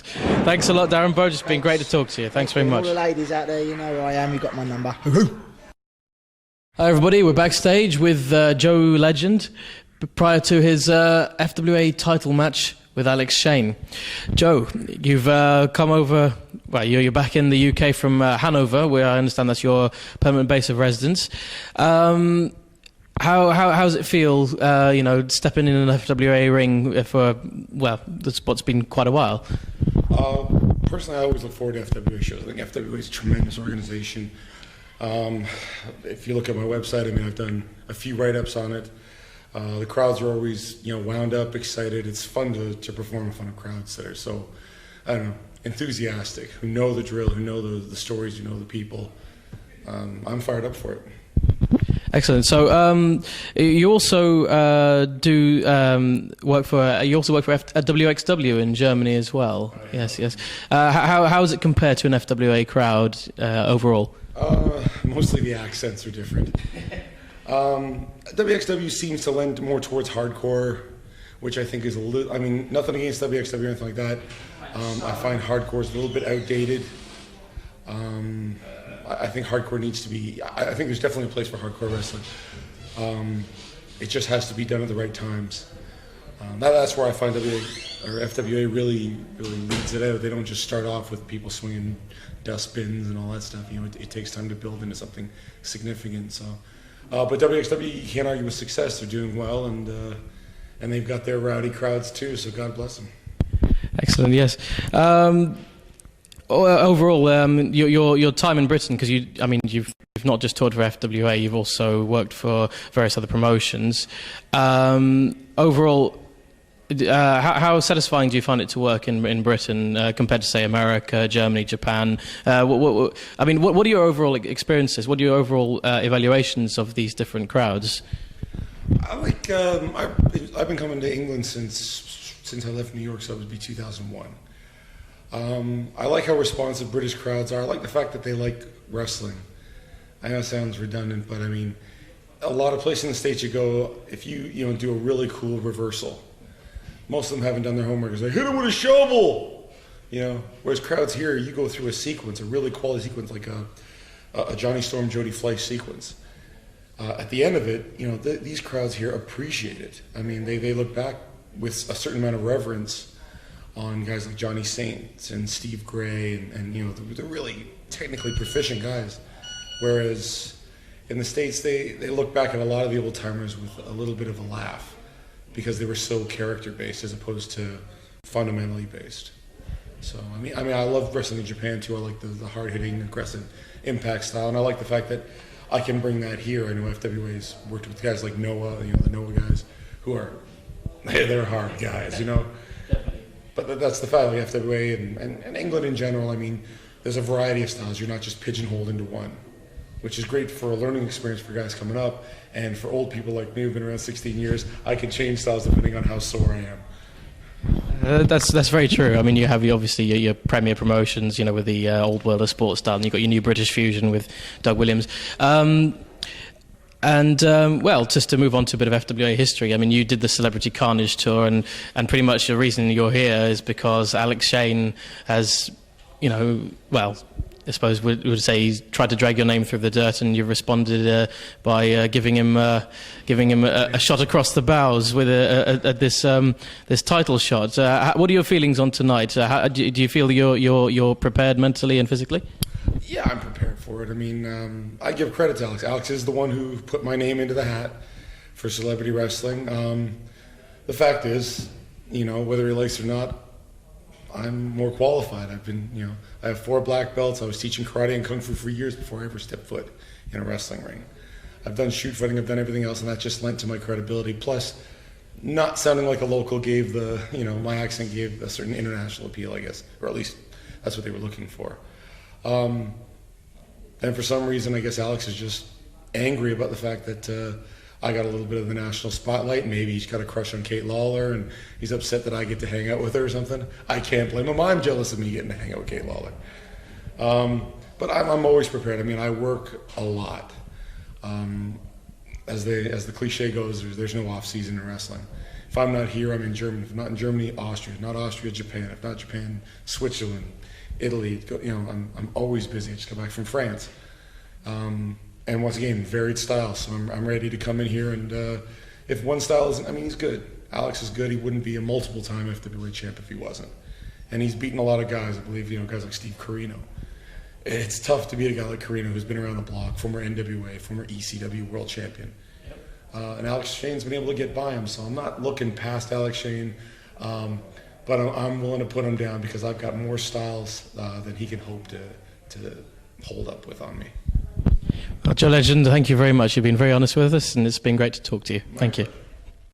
Hi everybody, Spencer Howney. I'm backstage with the Manchester Massive. Now, guys, you had a match with Darren Burridge, and that aside, how you feel you've been fitting into the FWA? You feel, you've been your status. How do you feel you've been going? All right. Yeah. Yeah, we're loving it. Okay, fair enough. So, I mean, you feel the crowd are responding to you? You feel, You're not here today, do you not have a ticket, Jippo? Do you not hear the pops? You love me and my bling. Not you, mate. All right, fair enough. Well, prepare these questions, though. Just come here, just winging it in the backstage. Well, it's winging it, mate. Yeah, you're letting the side down, mate. Someone sort this Jippo out. Yeah. I can do a better job. Matter of fact, sit down, Jippo. Where'd you get your tie, mate? Primark? No, I got Don't touch the mic, I'm running the show here. Where'd you get your tie? Claudio Lulli. Primark, did you hear that? That's dodgy talk for Primark, Jippo. Who does your hair? His mum, that's right. Your mum does your hair, don't you, Jippo? Hey, is this denim? Is this a denim suit? Nope. What is it? Denim Effect. Denim Effect? Fake denim. Jippo. Jog on, lad. Yeah. Any questions? Any more questions, Jippo? Or can we go? No, I think I'll avoid further humiliation. Thank you for your Jog time. on, lad. Jog on. But Alex Shane, he's going to retreat. He needs to... Legend has both belts in his hand, and if this match had been the title match that it was originally destined to be... Is this a sight of the future to come, with Jody Legend representing us as the FWA Heavyweight Champion? Say it isn't so. It should be. Not a picture of the future, a picture of the present. Legend right now should be the FWA British Heavyweight Champion. For once, Alex Shane's conniving, manipulative ways and cheap tactics have actually backfired. The only thing that's gone his way is that he is still the FWA British Heavyweight Champion, and kudos to Leroy Kincaide for making a stand here tonight at the Broxbourne Civic Hall for Hotwired. So potentially for the Gold Rush, FWA Gold Rush, it looks like potentially for the British Heavyweight Championship on the line between Joe Legend and Alex Shane. But don't forget, we've also got John Atkins making his in-ring debut, tagging up with Darren Burridge to go against the Manchester Massive, and Flyweight Championship on the line as Broxbourne defends in a ladder match against Spud. Absolutely, not to forget the 20-man Gold Rush Battle Royal. It's all to play for. The winner of that Battle Royal will get a shot at the FWA British Heavyweight title at New Frontiers 2006, and that is at the Gold Rush, November the 26th, here in Broxbourne, the Civic Hall. Make sure you are there. It's time to say goodbye, Dan. That's right. Thanks for everyone for joining us here at the Broxbourne Civic Hall for buying the DVD. I'm Dan Reeves. I'm Nick London. And we'll see you at the Gold Rush.